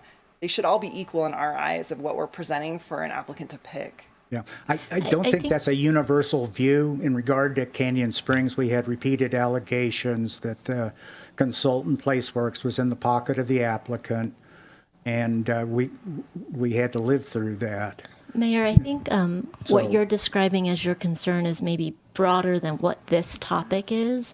This was specific about the deposits. Right. So maybe what we can do is there is a listserv that maybe the finance team can send out the question to see if other jurisdictions do that per Councilmember Henderson's question and give you that data back. Sometimes we get answers, sometimes we don't, so we can't guarantee that we'll get feedback. We can bring that data back if we get anything for the next conversation on this. What you're talking about, I think, is a whole separate conversation that we probably want to talk about if the council wants to have in terms of process. Certainly a bigger question that encompasses who picks the consultant. Okay, which is not the question before us right now. Right, it's a bigger question. Okay, does anyone else have questions on this? Y'all ready to move on to the next one? Mm-hmm. ready to move on to the next one? Okay, let's do the one on emergency purchasing power. This one, probably a little spicier. So the problem is that our current purchasing policies could bottleneck emergency purchasing procedures. Right now, to get an emergency declaration, the town manager can proclaim an emergency, but that must be ratified by council within 7 days. An emergency declaration must be recertified every 60 days and rescinded via resolution when the emergency has ended. James is here to answer any questions and correct me if I say anything wrong. But the emergency operations director position is, per our municipal code, that is the town manager. They can delegate that position. If we're running a 24-hour operations center, the town manager would have to leave at some point to go sleep. And at that point, they can delegate somebody else to be acting as the emergency operations director.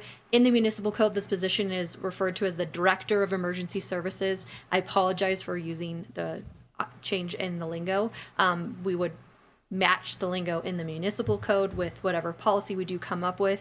This could, the possible process impediments, so like if the amount is requiring sealed competitive bids, that's a very long process that could delay necessary public services. The purchase order approval process could cause delays. Council meeting times, if we don't have a meeting for several days, that could also create bottlenecks in the process. And the reason we're coming up with this suggestion, James witnessed a similar process at his previous employer, and this is also a best practice in emergency management.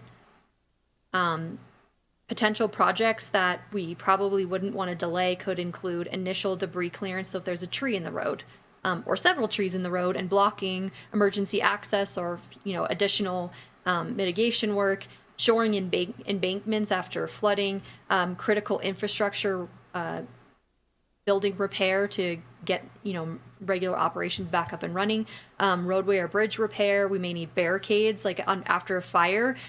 They want to install barricades so people can't go in and out of dangerous neighborhoods. Porta potties, sandbagging related material, PPE purchases during pandemics. That did happen where we needed to order an amount and they were going so fast that if we had we waited, we may not have been able to even get any PPE. Heavy vehicle rentals for getting trees out of roadways, or and then vehicle replacements. Let's say we lost our entire fleet. So there's a lot of different projects under our under our current rules for projects between $15,000 and $100,000. We are required to get informal bids. For projects over $100,000, we are required to get formal sealed bids. So we are proposing to create a council exemption for the purchases under emergency situations. And James is here in case you guys have questions. We'll probably have questions for you. So let's start with Councilmember Romack. Any questions? How would an emergency be determined? I think on that last slide you said the town manager can determine this and then council would have to approve it within 7 days. So it would only be in an emergency declaration. Is that the intent? Okay. And talking through it, I think we could say that this we would do this after the council certification, potentially. Yeah, so the recommendation would be to follow how a local emergency can be proclaimed. So the current practice is that the town manager has the authority to proclaim a local emergency. That lasts for 7 days unless it's ratified by town council. And so in that case, if that local emergency proclamation were to happen outside the normal cadence of your town meetings, there'd be an emergency town council meeting that was called for the purpose of ratifying. So if there was no ratification, then basically that emergency proclamation would die at that 7th day. And then after the town council proclaims a local emergency, there is a need to end that local emergency at the soonest possible time that it could be ended, and also to review that local emergency proclamation every 60 days at a minimum to make sure that it's still needed. And so we saw that doesn't happen very often, but we did see that during the pandemic.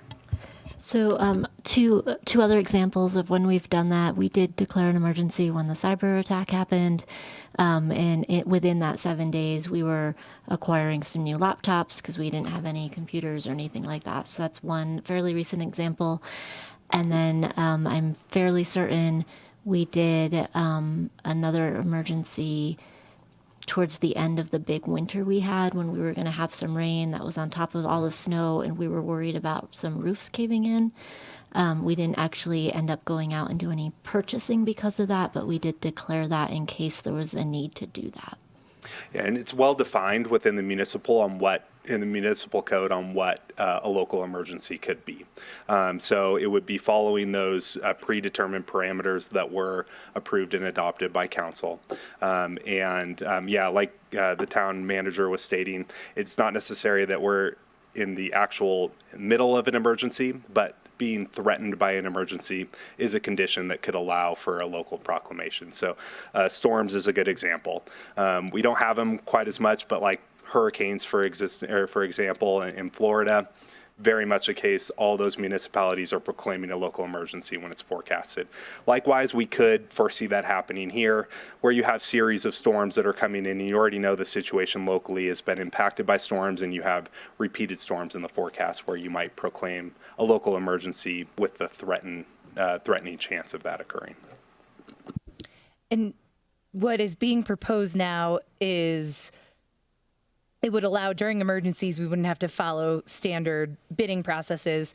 Would that mean in the time that a town manager proclaims it before it goes to council, these purchases could already be taking place, or would council have to ratify the emergency? I guess I'm just, again, thinking about this timeline, like, would there be this period of time where no one in this room would do anything nefarious, but in the future? I think the recommendation would be at the moment that a local emergency was proclaimed. Those early hours of an emergency are typically the most critical to be making a lot of these emergency purchases. And so waiting for that ratification to take place could cause some really considerable impacts to the town staff's ability to protect public safety. Something to consider is you could ask that there be another approval in there. So like if it's the town manager authorizing a purchase, maybe the town attorney, who's also appointed by the council, is also affirming that purchase is necessary. That might give you that other set of controls on that. Thank you. Appreciate that. That's all my questions. Councilmember Pallavi. Councilmember Henderson. Just to confirm, the exemption is a flat exemption. Like, it doesn't matter what size of resources would be needed. I think we're asking, yes, is there a limit that you guys, are like, after this point, you have to come back to us? Or you're like, no, if this is a life-saving measure, we want you guys to be able to do it no matter what the cost. That's what we're asking. And I will add too is that so during locally proclaimed emergencies, when you do reach the threshold of becoming a presidentially declared disaster, you follow the guidance of the public assistance program guidance. And so they have a lot of great guidance on what rules you should be following and with purchasing, things that you should and should not do. And so incorporating some of this guidance within the town purchasing policy would be a good practice to help provide some of those guardrails, especially the types of contracts that you might enter, time and materials, cost plus percentages. Those are typically discouraged from FEMA, but there are recommendations, and if you do find your way in those types of contracts and agreements on how to manage those, so that way those costs remain eligible through these public assistance programs, both at the federal and state level. Vice Mayor Klofstad. Okay. Can you put up go back to the slide that gave the examples of where we might need certain items, initial debris clearance, short, yeah, thank you. So James, is there anything in emergency services operation manual about what the process is for exercising this authority in terms of where you go or what kind of criteria you use, and in an emergency for selecting a vendor or pricing what it is you're going to acquire or that the town's going to acquire?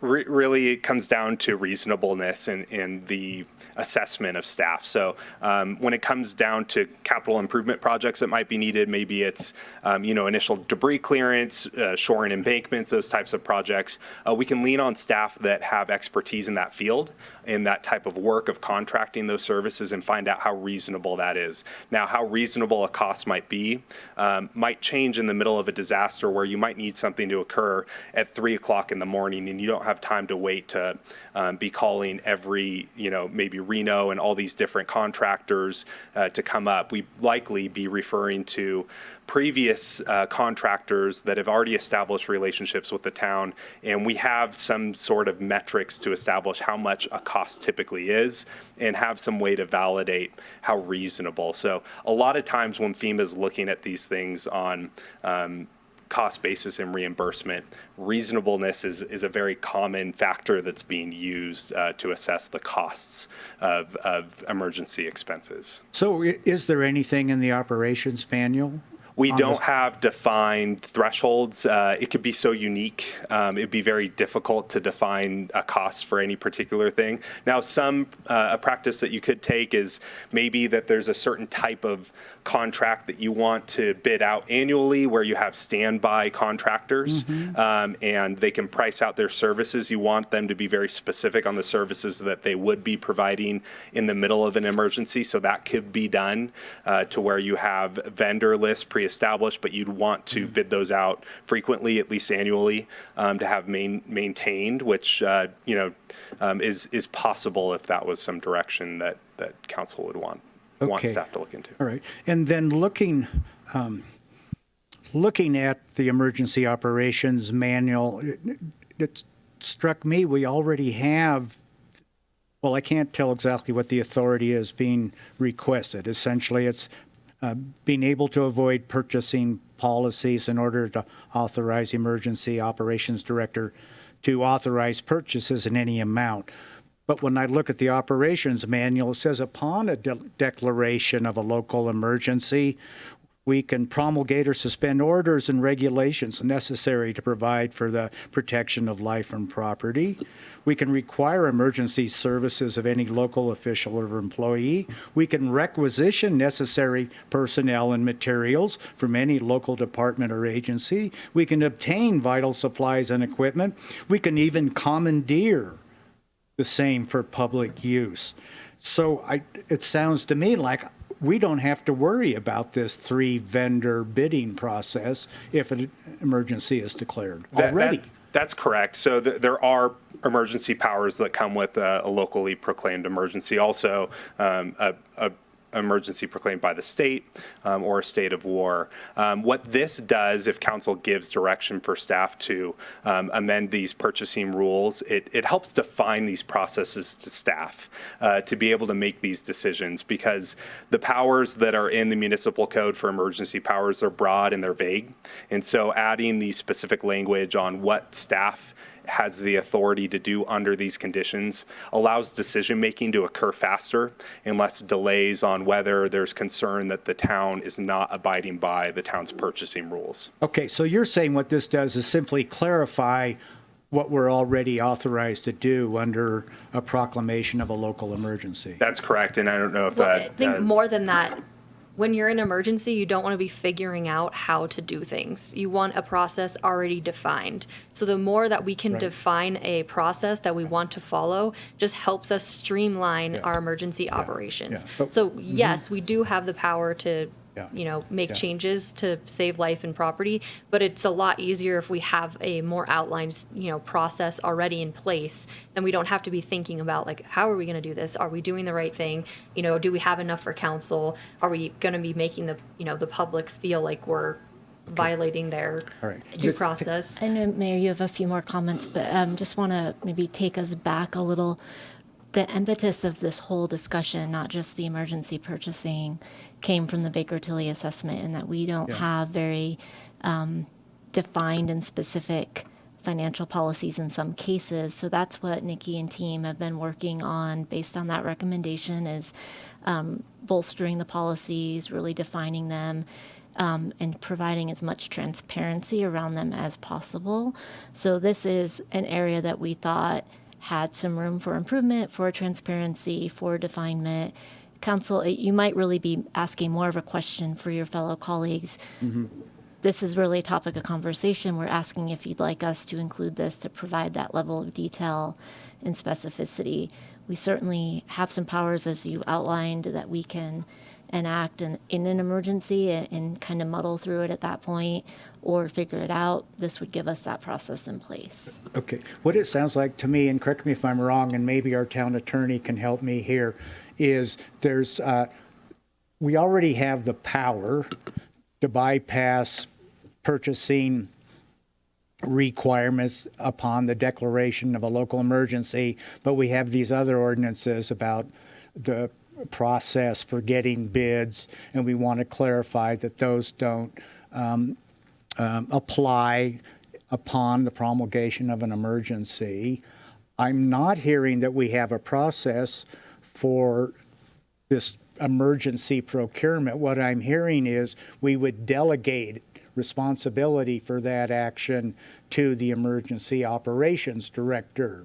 Skip the need for a process, simply give him all the discretion, him or her, whoever's in that position, all the discretion to make the purchase. That's what I'm hearing, and my questions are all reflective of the fact I haven't really seen, the actual resolutions or ordinances that are creating this issue that we're trying to solve. So I'm kind of at a loss because I'm hearing from Nicole, we're creating a process, but what I'm getting from my own review is that we're simply skipping the process and delegating everything to our emergency director. I think that the intent is that will be the process, that the delegation of the authority to the emergency services director is intended to be the process rather than the typical process. Okay. My last question then, as I understand it, if the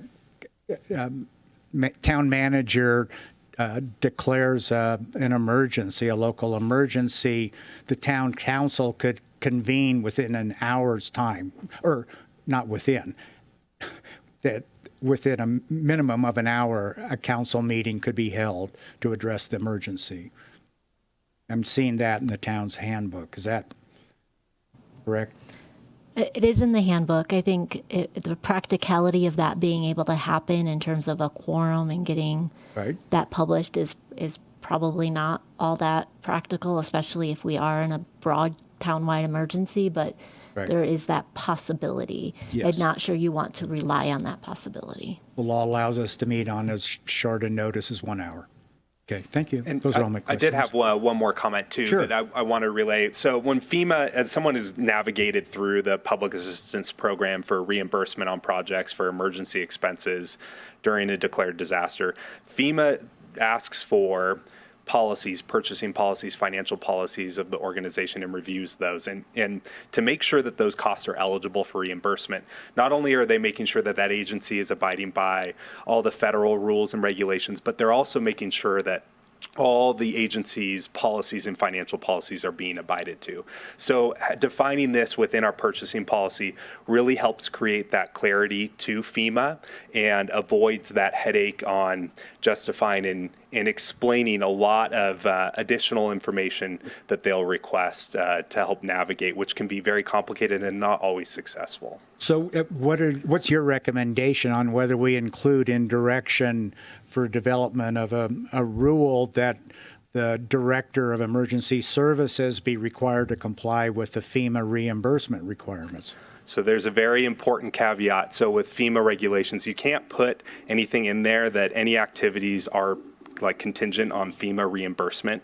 And so adding in following FEMA rules and regulations would be an important criteria to add in to our financial plan policy, our financial policy for emergency purchases, to make sure that that guidance is provided by staff when making those determinations and purchases. Don't make it a requirement, but make it a best practice. Yes? We will present the information and make the recommendations when I believe the. It's really, I think, a conversation at the dais with Yeah. the council, what your fellow colleagues are interested in seeing. Sure. We're proposing options Yeah. for you. Thank you. Those are all my questions. Should we move on? Next item? This one might be a little softer. Yeah. So this one is in relation to the town's travel policies. We are proposing to increase the amount that staff can tip from the greater of $1 or 15% to the greater of $2 or 20%. This would apply to both town employees and councils.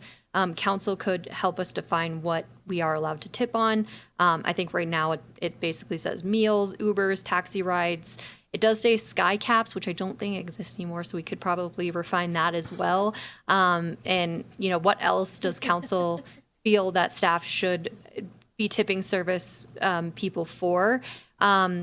We also are hoping to define economical lodging accommodations. Staff kind of did a trial run and said, okay, the IRS rates say that you should be able to rent a room in Truckee in January for this amount. We tried to do that, and the only ones that we could actually get within that rate didn't come with a bathroom. So we kind of wanted to give staff some guidance, because that's a question that we frequently run into. Our recommendation is to say that the town will reimburse. This one has a lot more streamlined approach because there's not that many ways the council could do it. So, but the conference or activity sponsor group rate, or if that's already been taken up, we recommend that they could book a comparably costed room with an amount up to 125% the group rate. And then if there is nothing available, that the admin services director could review to see if we think it's reasonable. So that, sometimes that has happened, like in San Francisco, when it's a very, very popular conference and it's like, well, they said I could stay in the Tenderloin for a reasonable rate, and it's a single woman, and she's like, I don't feel comfortable doing that. So we, having the flexibility to have some accommodation, but also kind of understanding what council wants us to aim for, it would be helpful. Councilmember Romack, Councilmember Pallavi, Councilmember Henderson. Maybe less of a question, more of a statement. I know we've run into this sometimes with some of the conferences we've been to where they don't actually have a group rate. So just what are you doing in the absence of a group rate entirely? I think what we were recommending is, I don't think I had that situation. Did I? No, I can't remember what I wrote in there. Sorry. We can go back and add some language. It's a good point. We frequently find a group rate, but there are a few conferences that don't have any, and they're generally not many hotel options in that case. So I think I was recommending the IRS rate times 125%. So either the group rate or the IRS rate times 125%, provided that there is an ensuite bathroom. We didn't want people to have to use a restroom down the hall or shared restroom. Yeah, we can talk about it in deliberation, but I think just the times where that doesn't exist, and you don't want to be in the same situation where you're using the IRS rate and it's like Truckee, where you're like, well, no lodging actually exists. So under our test, we were able to find lodging for 125% of the IRS rate that did have restrooms in the room, which is why I came up with that number. But council could say, whatever they think is reasonable. I think would help staff kind of understand what we expect of them in terms of traveling on the town dollar. Vice Mayor? I was confused by the narrative. Are the tipping rules the same for elected and appointed as it is for staff? Right now, I think the only document that speaks to tipping is the resolution that council passed regarding spending of town dollars, which is what we've been using to apply for tipping on travel or, for employees or council. So I think our intention is that we would have the same limit for council and staff because that's the easiest for us to apply. But if council had something else in mind, then we can certainly. Okay, right now it's unclear then. It doesn't specifically say this only applies to council or this only applies to staff. It's just saying rules for spending town dollars. Okay. Many organizations do have a separate policy for travel for their council members than they do for their staff. We would propose having the same policy because I think it just makes it easier. Okay. Okay, I'll wait for deliberation. Thank you. Any other questions? Should go on to the next one. I've lost count. Claims against the town, number 7. So there's 2 issues we were hoping for council direction on. The claims municipal code hasn't been updated since 1993. We are proposing to increase the town manager's settlement authority from $10,000 to match the town manager's purchasing authority. So we are recommending $65,000.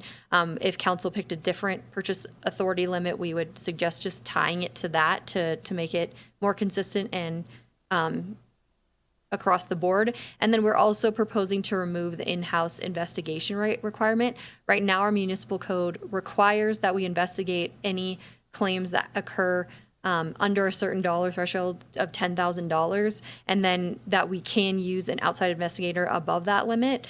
The town's insurance pool provides us with a claims administrator who will do it for any dollar amount, and we would love to have that opportunity to send those claims to them. It just is a huge time saver. We're already paying for it. And that's all they do. So they are much more in tune with the different requirements and laws of what we are expected to cover. We delayed a claim because they were claiming a $600 car seat reimbursement. And we're like, the car was just tapped. Why would they need a new car seat? Apparently there's a law that says that even if a car is tapped, you have to cover the car seat. And, us having to keep up on all of those little codes just is a huge time suck for staff. So being able to rely on that outside claims adjuster would be a huge help.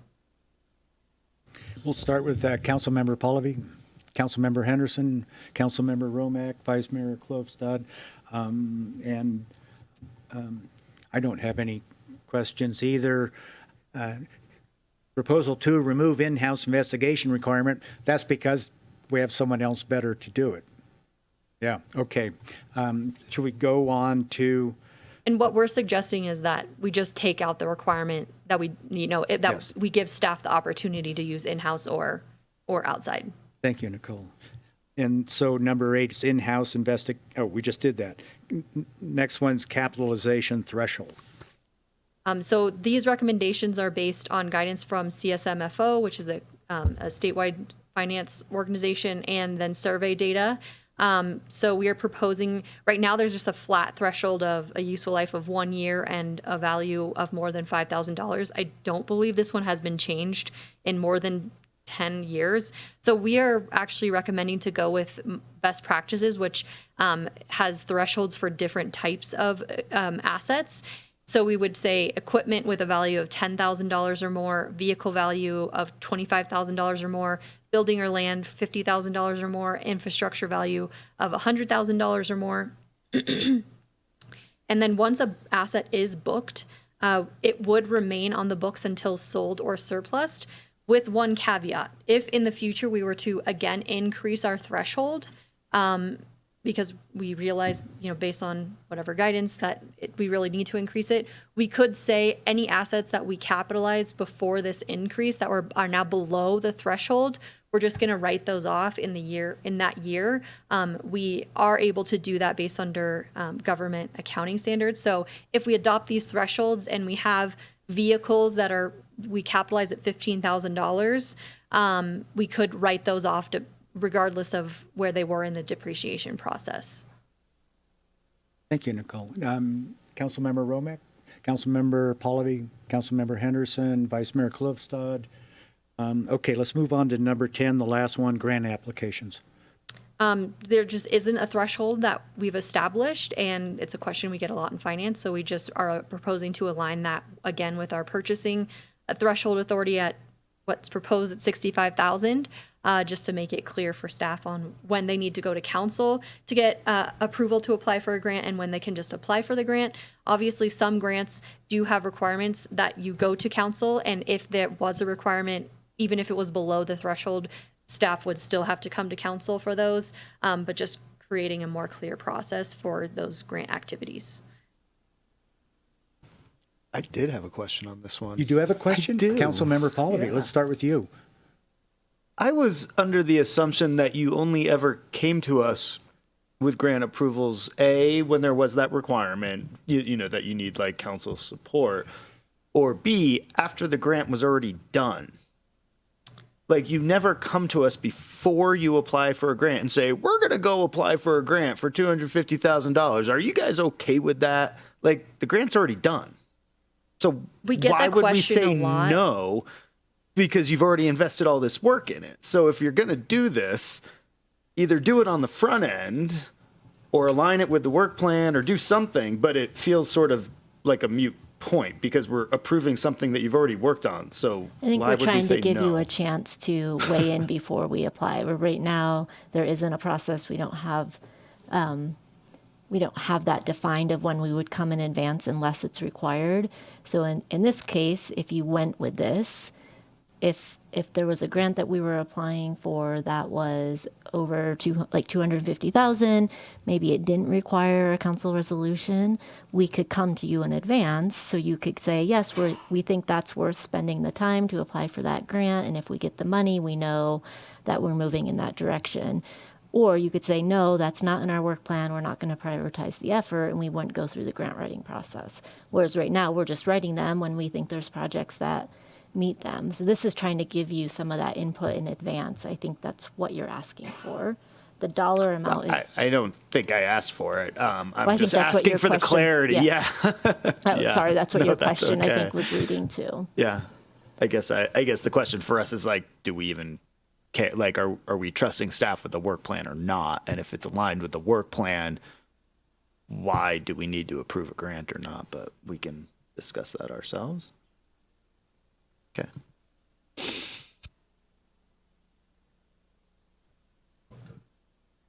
Good question, David. Councilmember Henderson, Councilmember Romack, Vice Mayor Klofstad. My only question is, going back to the town manager's purchasing authority, if we increase that to a number above 65,000, what do we do with all these other proposals that are based on matching what we did for the town manager, like this one? Yeah, I think what staff is basically recommending is, do you want to align them all? Because that would make it easier to have one single number that we're kind of shooting for. Or do you think there should be separate limits on specific items?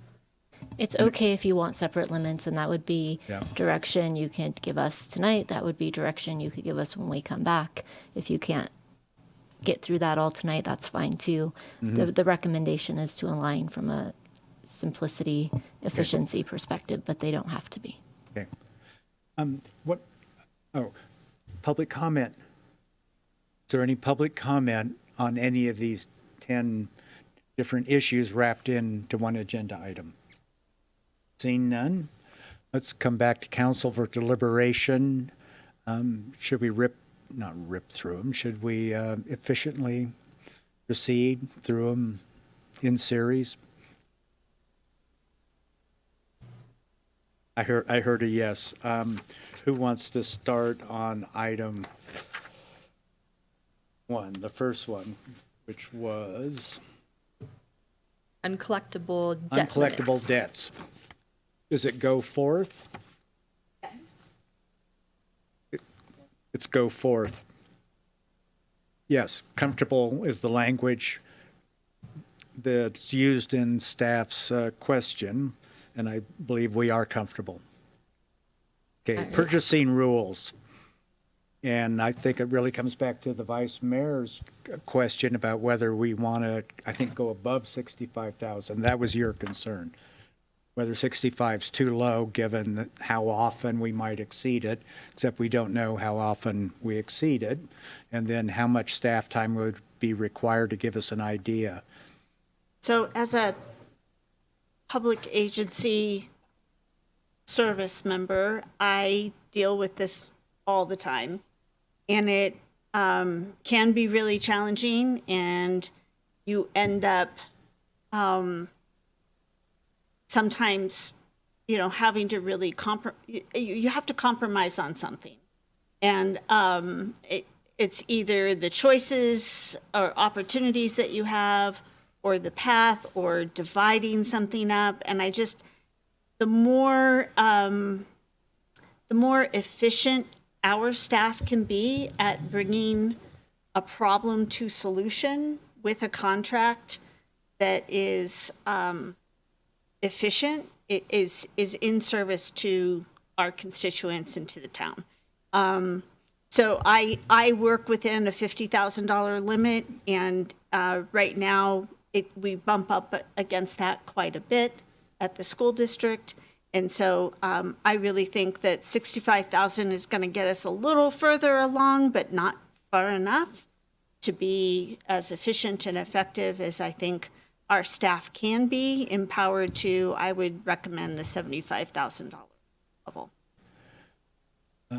Councilmember Henderson? I'm also comfortable. I was going to propose the 75,000 too. I feel like it's compromised, so we're not running into as many time urgency issues, but we still get council feedback on those much larger purchases because we want to know how we're spending dollars, right? So I agree with that. Councilmember Pallavi? I wasn't prepared for that. I actually, 65, 75, I don't think it matters to me, but I think one thing we do want to add is don't we want to adjust it to CPI the same way we're sort of adjusting everything else annually? Why wouldn't we also just do stuff like this? I guess the question is maybe a bit broader, but we look at fees every year. We look at everything else every year. We raise everything every year. We raise salaries. We raise fees. We do the same thing. But why has this not sort of kept up with the same tenure, I guess, or the same fee Sounds schedule? like we're opening up questioning again, because it would be nice to hear back from staff on this. I don't know if any of us know why it hasn't been caught up over the years. I mean, this has, been a long time since I think we've looked at some of these in general. I do caution that round numbers are very easy to work with. So if we're doing CPI adjustments and we get into $64,739.34, that's a little bit awkward. What we probably could think about and bring back as an idea is having a regularly scheduled review of the policies, like every 5 years. And maybe that's a point that we could collect better data, so that whomever's making the decision at the time would know, like, how frequently have we run up against the $75,000 or $65,000 limit, and consider at that point if you want to increase it on a periodic basis versus CPI. So, and I totally agree with that, because right now the California Public Contract Code allows us to increase our maintenance contracts and then our public bid contracts. It is this odd number, and I have to look it up every single time. And, yeah, totally. Yeah, I'm not married to, 65 seemed reasonable. 75 doesn't give me any heartburn on that front, so I'm fine with that. In our fee schedule for the planning deposits, I believe that the way that we CPI adjust those is we say we track it on the background, and once the rounded increases to like the nearest $500, then we increase the deposit amount. So we could explore something similar, like we'll track it, and as soon as it's an increase of $1,000 or something, that we would bring it back to council for adjustment. And just on the second point, I'm not interested in having staff spend time between now and the next time we review this to determine how many times they've missed a mark because it's 50 or 64 or whatever it is. I don't care. Let's move forward and keep our staff being productive on that sense. And just, if 75 is a good number for you guys, I'm fine with that too. Councilmember Romack? 75 is good for me. Vice Mayor Klostad? yes, I recommended it, so I'm in. Okay. For me, I'm fine with 75, but the way I look at it is I hear all the council members trying to be pragmatic rather than doctrinaire. This is in part because we put a lot of trust and faith in the staff based on our experience. We're not so concerned about self-dealing or sweetheart deals with staff. We just we don't have any reason to have that concern. So a certain amount of deference. That said, I would be looking for staff to tell me. You're asking council to give you direction on this. I'm looking for staff to tell me where's that point based on your experience dealing with all these contracts. But we're just giving you direction tonight, and I'm going along with the 75,000. Okay, we can move on to the blanket PO. Yes. Blanket purchase orders. No issues. I'm fine with the recommendation. Same. Yeah, and I run into this internally as well, and I think this is an appropriate adjustment. Likewise. Okay, so now it's council exception for planning deposit work. I'm also wants to start? fine. I'm fine to start with this one. It's always a bit backwards why it comes to council, in my opinion, anyway. So I think this is an unnecessary step that I'm glad is being cleaned up, and support staff's recommendation. I do as well. Councilmember Romack. I agree. I do feel like there is that aspect where oftentimes community members are not happy with this, the CEQA process, and did you really look at this X, Y, and Z? So by coming to council, and again, I don't like just having process for process sake, but at least it's an agendized item. So if there are concerns from community members that feel like a previous group did not do appropriate work, they would be able to voice that. Whereas if we take this away, then they lose that opportunity. So it's just kind of one step in a transparency process. Just food for thought. Also, I hear from staff that they're comfortable with the 3, so it's not that staff has any concerns. I guess I'm looking from it more from like the public perspective, again, to be able to weigh in on some of these items. Did you already comment, Councilmember? You did. Okay. I agree with Councilmember Paul. Okay, Vice Mayor Klostad. I think that's a really valid point. And yet I don't think we really have any interest in making a determination. That's what I want to stay out of. Which is why I would like to have this step removed, because I don't think it is council's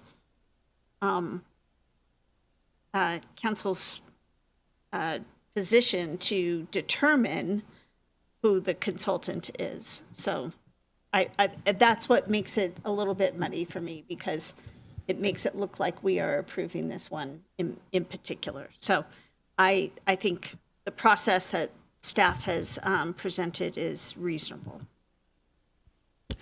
Yeah, you've heard me go on in the question and answer period. For me, it brings up a much larger issue. And just based on my experience, I used to do EIRs way back when they were first required. And in my experience with the town since I've lived here there have been real problems with the consultants that have been retained for land development projects. And I'm very skeptical of their independence, of their ability to be independent. So that's probably something that's something that needs to be addressed, I feel. This is not directly addressing it. I see it as a little bit of slippage, but we're doing it in order to save a month or whatever. We could include in the policy that there has to be language in the contract that the contractor can only speak to staff to try and help, help create the conditions where they're not, responding to the applicant. It seems to me like that we need a whole separate conversation or something about that process. That seems to be a different issue. But I heard 3 people, at least right now, in support of this. So you'll get another opportunity to talk about it when it comes back, and we can go on to the emergency purchasing. Yeah, let's do that. Emergency purchasing. I'll jump in? Sure. Because because I really appreciate James. We want to ensure that we can move forward in emergencies. Per my line of questioning, I think my only concern is in that 7-day period, if it's just a approval process of one person, that could be going outside of this bidding process. So I appreciated Jen's suggestion, and maybe that's something where it has to be approved by the town attorney as well. So at least there's a check in a period, so crazy stuff isn't happening. Again, no one in this room would do crazy stuff, but we don't know what could happen in the future. So having an additional check, I think, would be a good thing. Maybe we can more broad. I'm sorry to interrupt you, Vice Mayor. Maybe we can more broadly ask if we want to have an emergency purchasing provision more broadly, because there seemed to be maybe some difference of opinion on that and versus what's already allowed.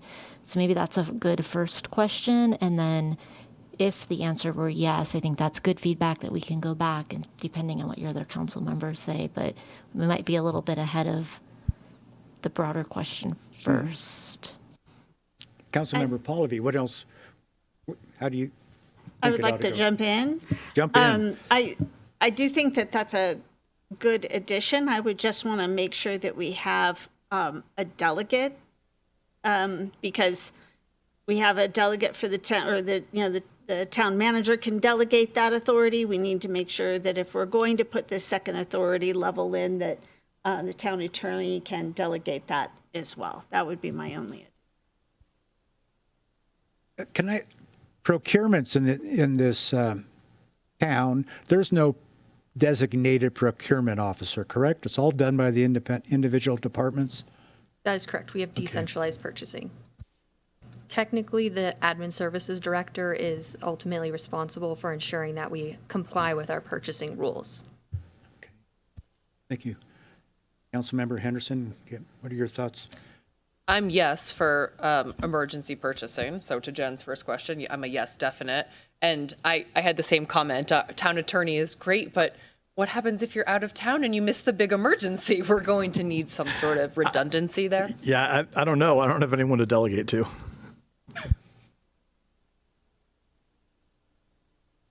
I think just the feedback that you are looking for 2 approvals, that gives us enough to go back and figure out some more details on that. And I'm comfortable with what's been said before me. So, thank you. Yeah, I'll support 2 approvals as well. But for me, the bigger issue is we don't really have a plan in place for how purchasing might proceed in the event of emergency. It won't necessarily be James Blattler who's holding that position when the emergency arises. And so I think that's the bigger issue, is having the criteria in place. So when we're in a panic situation, we have an idea of who vendors would be. We have an idea of what appropriate rates would be. And so our decisions are sounder through pre-planning. Does it make sense to have an elected as the second delegate, just to throw it out there? So then you have one of 5, and it could be any. But then just to get yourself out of that scenario. But why don't we go back with the feedback and come back with some proposals, and then I think Mayor, we just need to give you some more context and framework for this, so we can talk about that internally and come back with the next discussion on that. It's good feedback. Yeah. For what it's worth, Councilmember Pallavi, I would think it would be like Public Works, because they're the ones whoever. I don't personally care. Is that enough direction on that one? It is. Thank you. We can do claims against the travel problems. Sorry. Travel reimbursement. Support.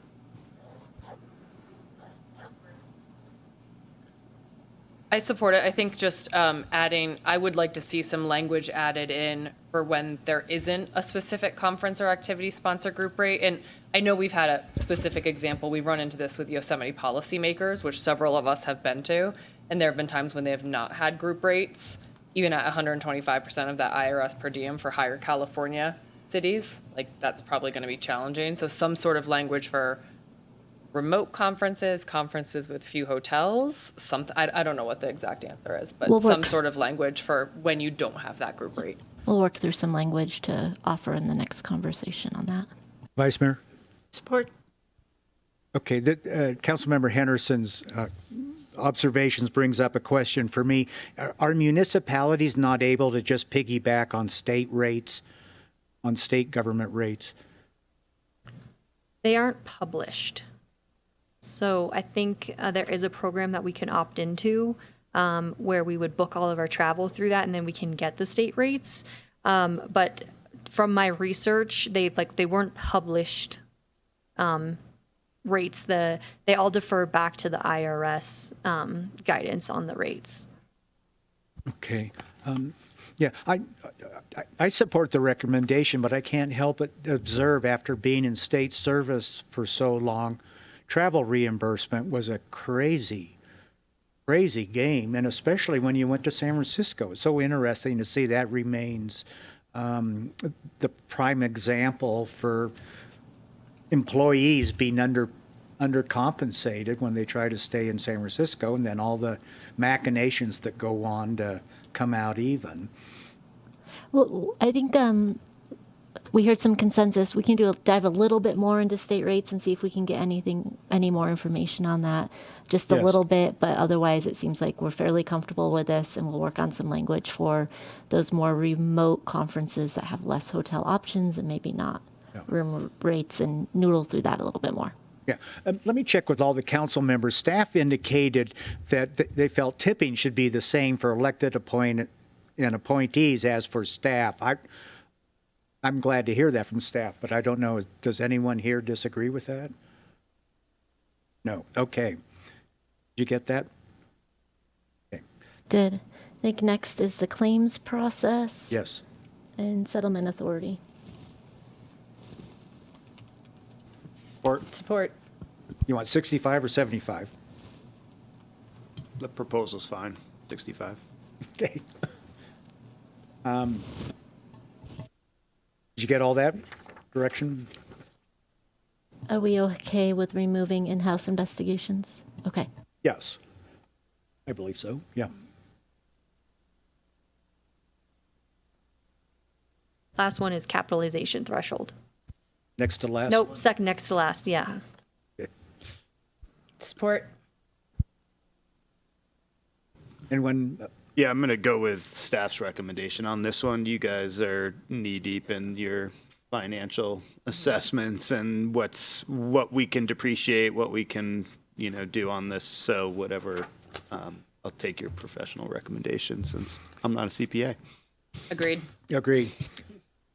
Support. Yep. Support.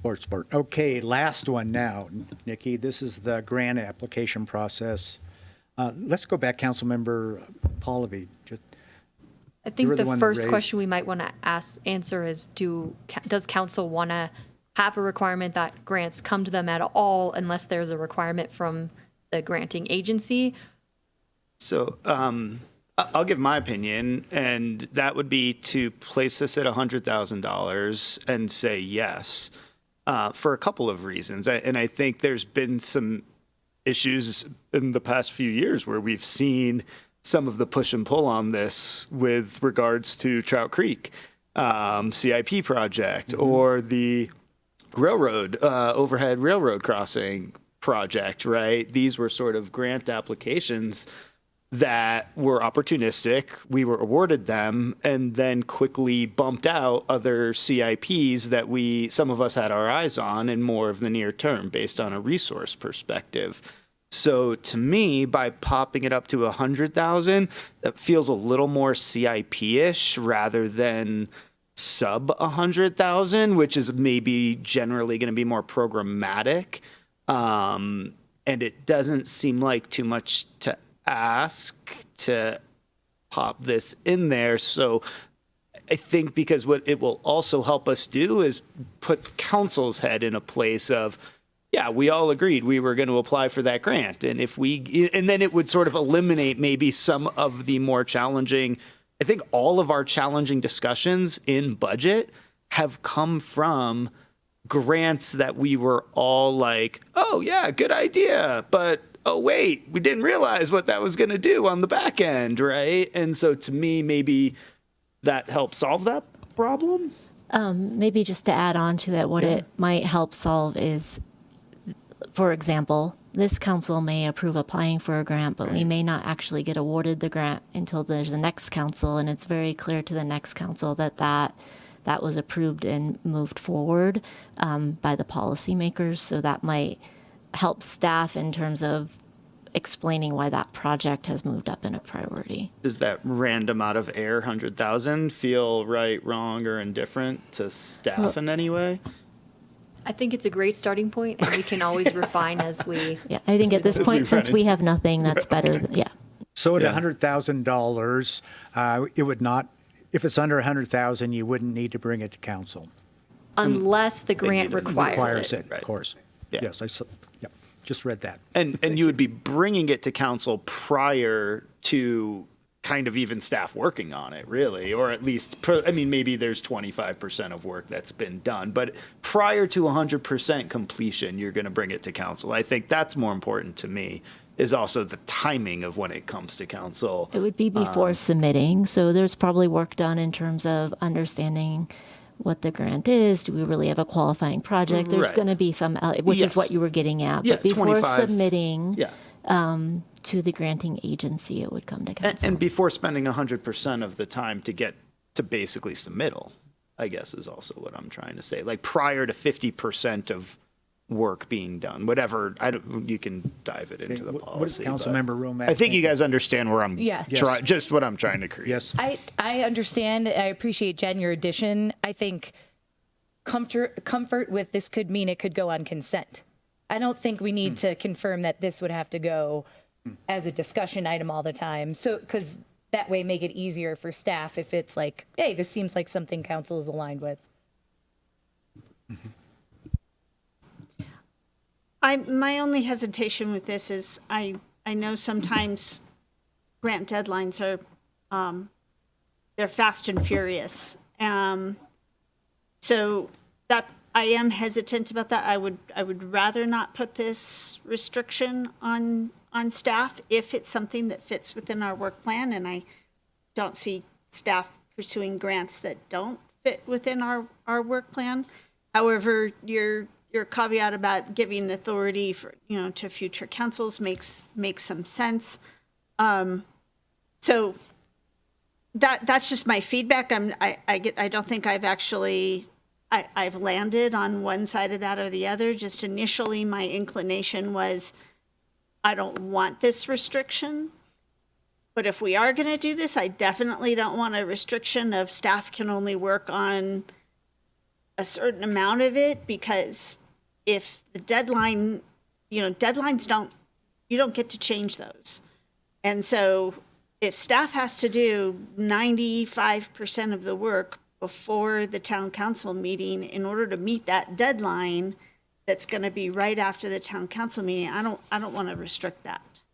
That is a really good point, because you're right. There could be a scenario where we're in between council meetings and just get notification of an opportunity. Well, and sometimes we have 3 weeks. Sometimes we have 5 weeks. We could, over the summers we have 6. So if there's consensus of having something in the policies for some level of control, we can think through if there's a way to run close deadline applications through the mayor, vice mayor for approval similar to the ledge platform in very rare circumstances, and maybe work on some language for that.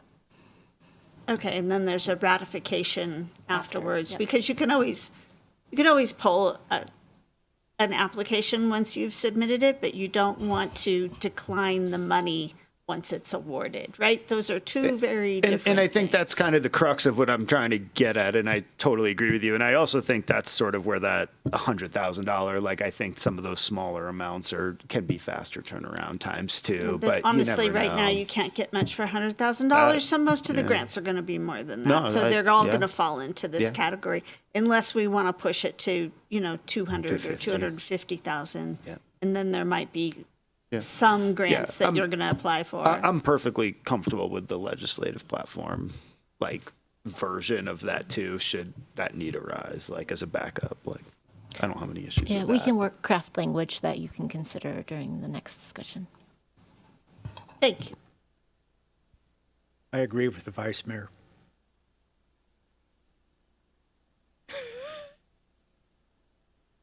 Did we already get your input? But I think, I mean, it sounds like, I like Jen's idea to come up with some of that language. We'll have an opportunity. So I think it sounds like there's enough direction, but I think that's enough direction for us to have something to bring back for you that you can then discuss in more detail. Yeah, a lot to chew on. Yeah. Okay, I think thank that's you. the last one. Great. Yep, so our next steps are finish drafting our policies with council direction, prepare associated Muni code changes, and then bring it back to council for adoption. I appreciate your patience. That was my first big policy staff report, and it was very crazy, and I appreciate your guys' patience as we work through that. Okay, let's get on to the highlight of the evening. This will be item 7.3, town manager contract approval and wage matrix amendment. Thank you, James.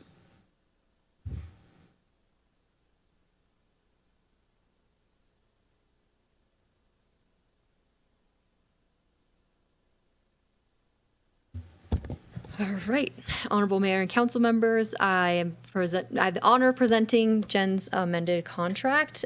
So that we met in a closed session in September to discuss the requested changes, and we are recommending an increase in compensation to $299,576.12. We did do a comparison study. The average was about 298,000, and the median, which is the number that we typically use for the town's comping class study, it was $300,500. We are also recommending a provision to sell back 40 hours of vacation if the Jen is at her limit and then continues to accrue over that limit. We're recommending the extension of the severance period from 6 months to 12 months, the extension of the non-termination period to 180 days before or after the seating of a new council member, except for acts of moral turpitude or gross mismanagement. And then we are also recommending a wage matrix adjustment to accommodate these changes. That's all I prepared, and then I just left up the recommended action. I will remind council that we do have to read it out, the numbers. So, thank you. I'm here for questions. Councilmember Henderson. no question. Councilmember Pallavi, Councilmember Romack, Vice Mayor. I have no questions. Now it's time for public comment. I don't see anyone coming to the podium. Now let's come back to council for deliberations. Where did we start? Councilmember Henderson? I'm ready to make a motion. Okay. Anyone have anything else to say before we do the motion? Okay. I move that we approve the attached revised employment agreement for town manager Jennifer Callaway for the period October 26, 2025 to October 25th, 2029, with a salary of $299,576.12, deferred compensation of $21,592, pension costs of $42,953, and other fringe benefits, including health insurance of $52,819, and approve Resolution 2025-65, amending the attached upweighted wage matrix dates, October 26, 2020. And I will enthusiastically second. All those in favor? Aye. Aye. Any opposed? Hearing none, passes unanimously. I just want to say thank you very much. I'm incredibly excited to continue working for the town, with the council, with the amazing staff here, and it's a great community, and we love being here, so thank you.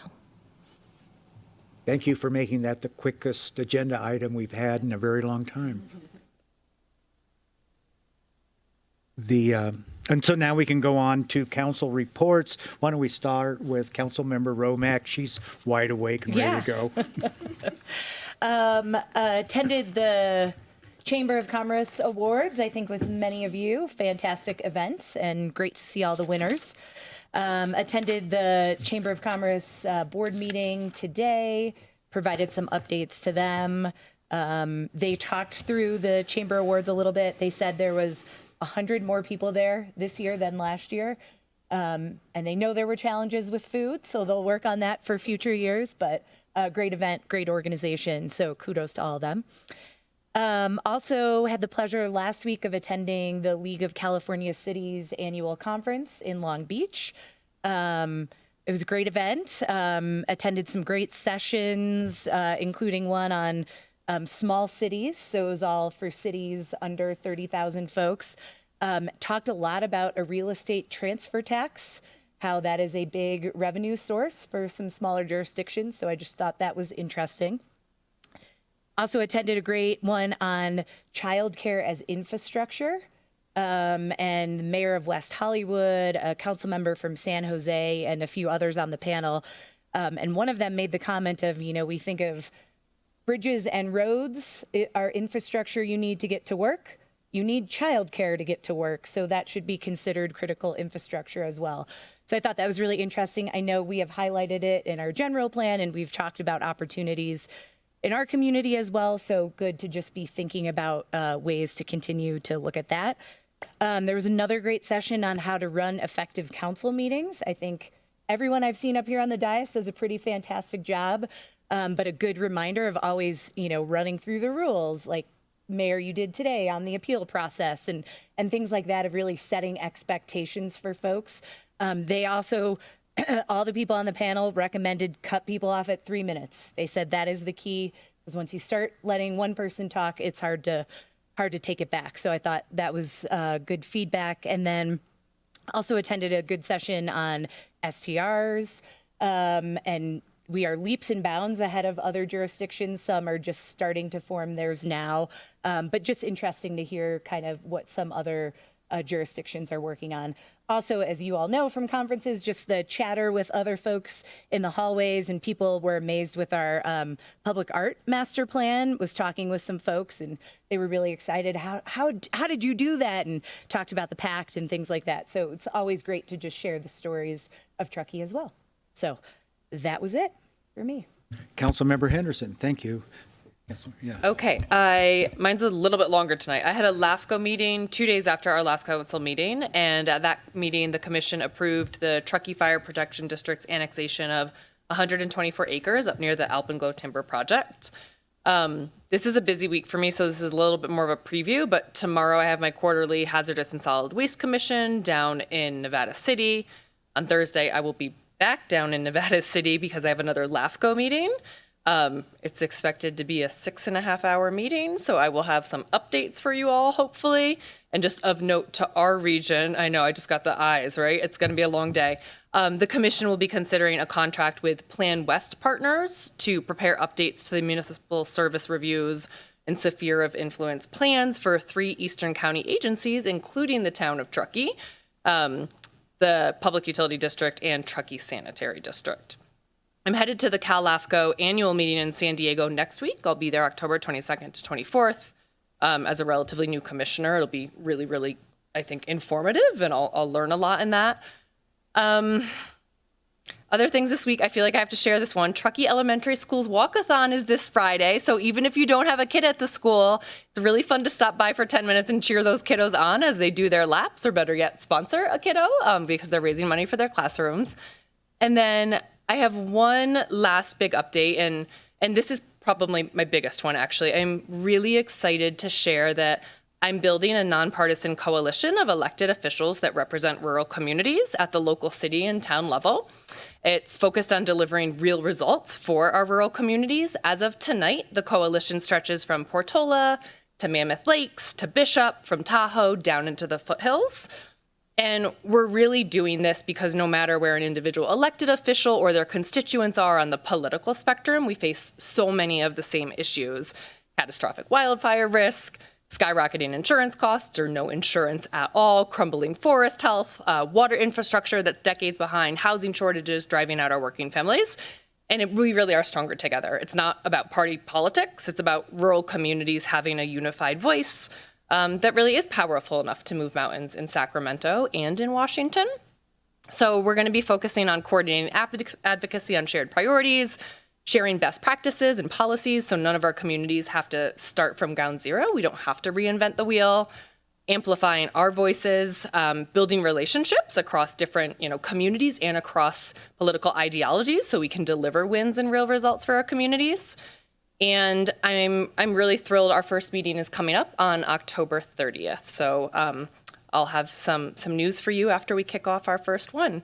And if you know anyone who sits on a council or mayor in another rural area of the state, let me know, because I think it's going to be exciting and we're going to grow fast. Thank you, Councilmember Henderson and Councilmember Pallavi. Yeah, not as much to report. Chamber events dinner, met with a potential business prospect looking for some sort of unique opportunities in the town of Truckee. And then, I actually think that's mostly it. Okay, Vice Mayor Klofstad. Yep, I enjoyed the chamber event with y'all. That was great.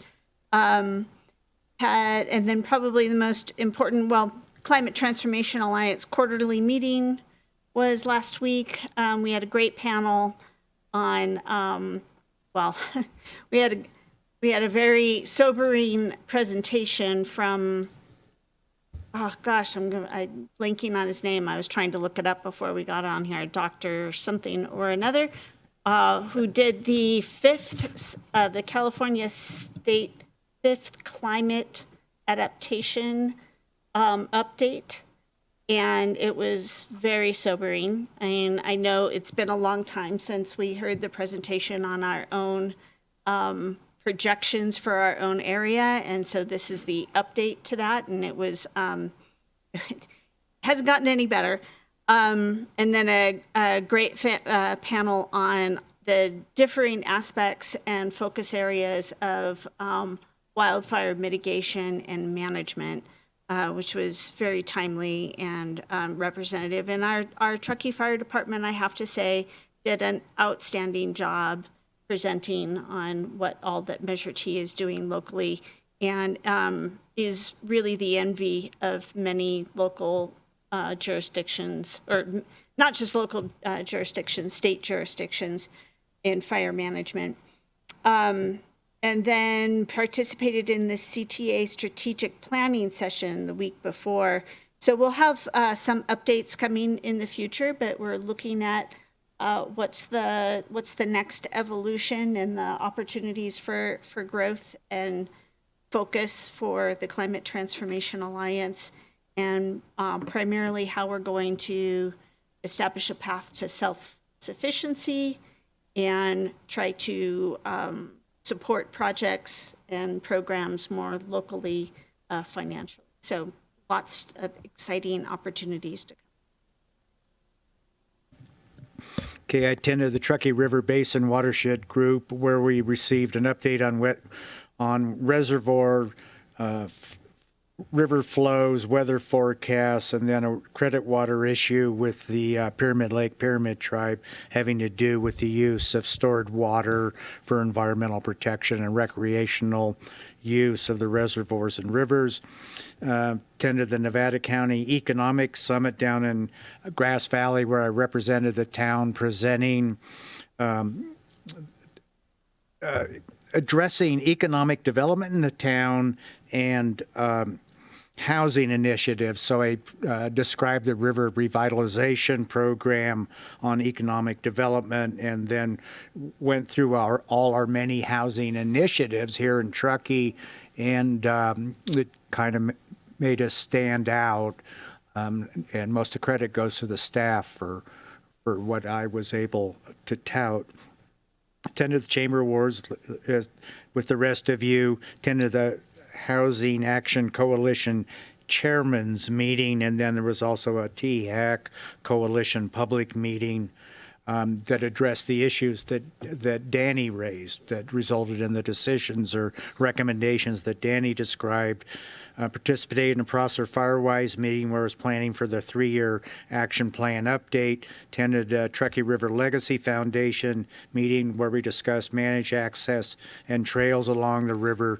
Attended the TNT TMA meeting where Alfred made a presentation on TART Connect riderships down, which is true for all of the TART Connects throughout the region. There's a general slight decline. And then it was interesting, we have a bit of an issue with the usage from Glenshire, which in some ways really adds to the wait times. And so there's going to be consideration to, can we have a dedicated bus out at Glenshire or something else? Attended the county sustainability conference at Martis Camp with the vice mayor, saw the vice mayor there, and we heard some great presentations, and then attended the LIFT presentation on sustainable wood products, which essentially was David Mercer talking about his cross laminate sawmill up by Klondike Flats. And then there was a presentation on biochemical processing of wood products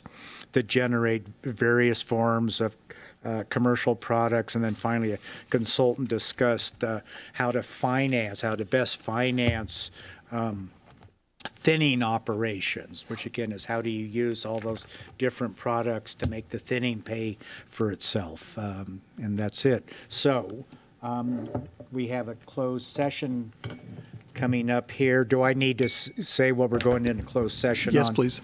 Yes. So the closed session will be a public employee performance evaluation of the town manager under Government Code Section 54957. Is there any public comment on that one? Seeing none, this meeting is adjourned.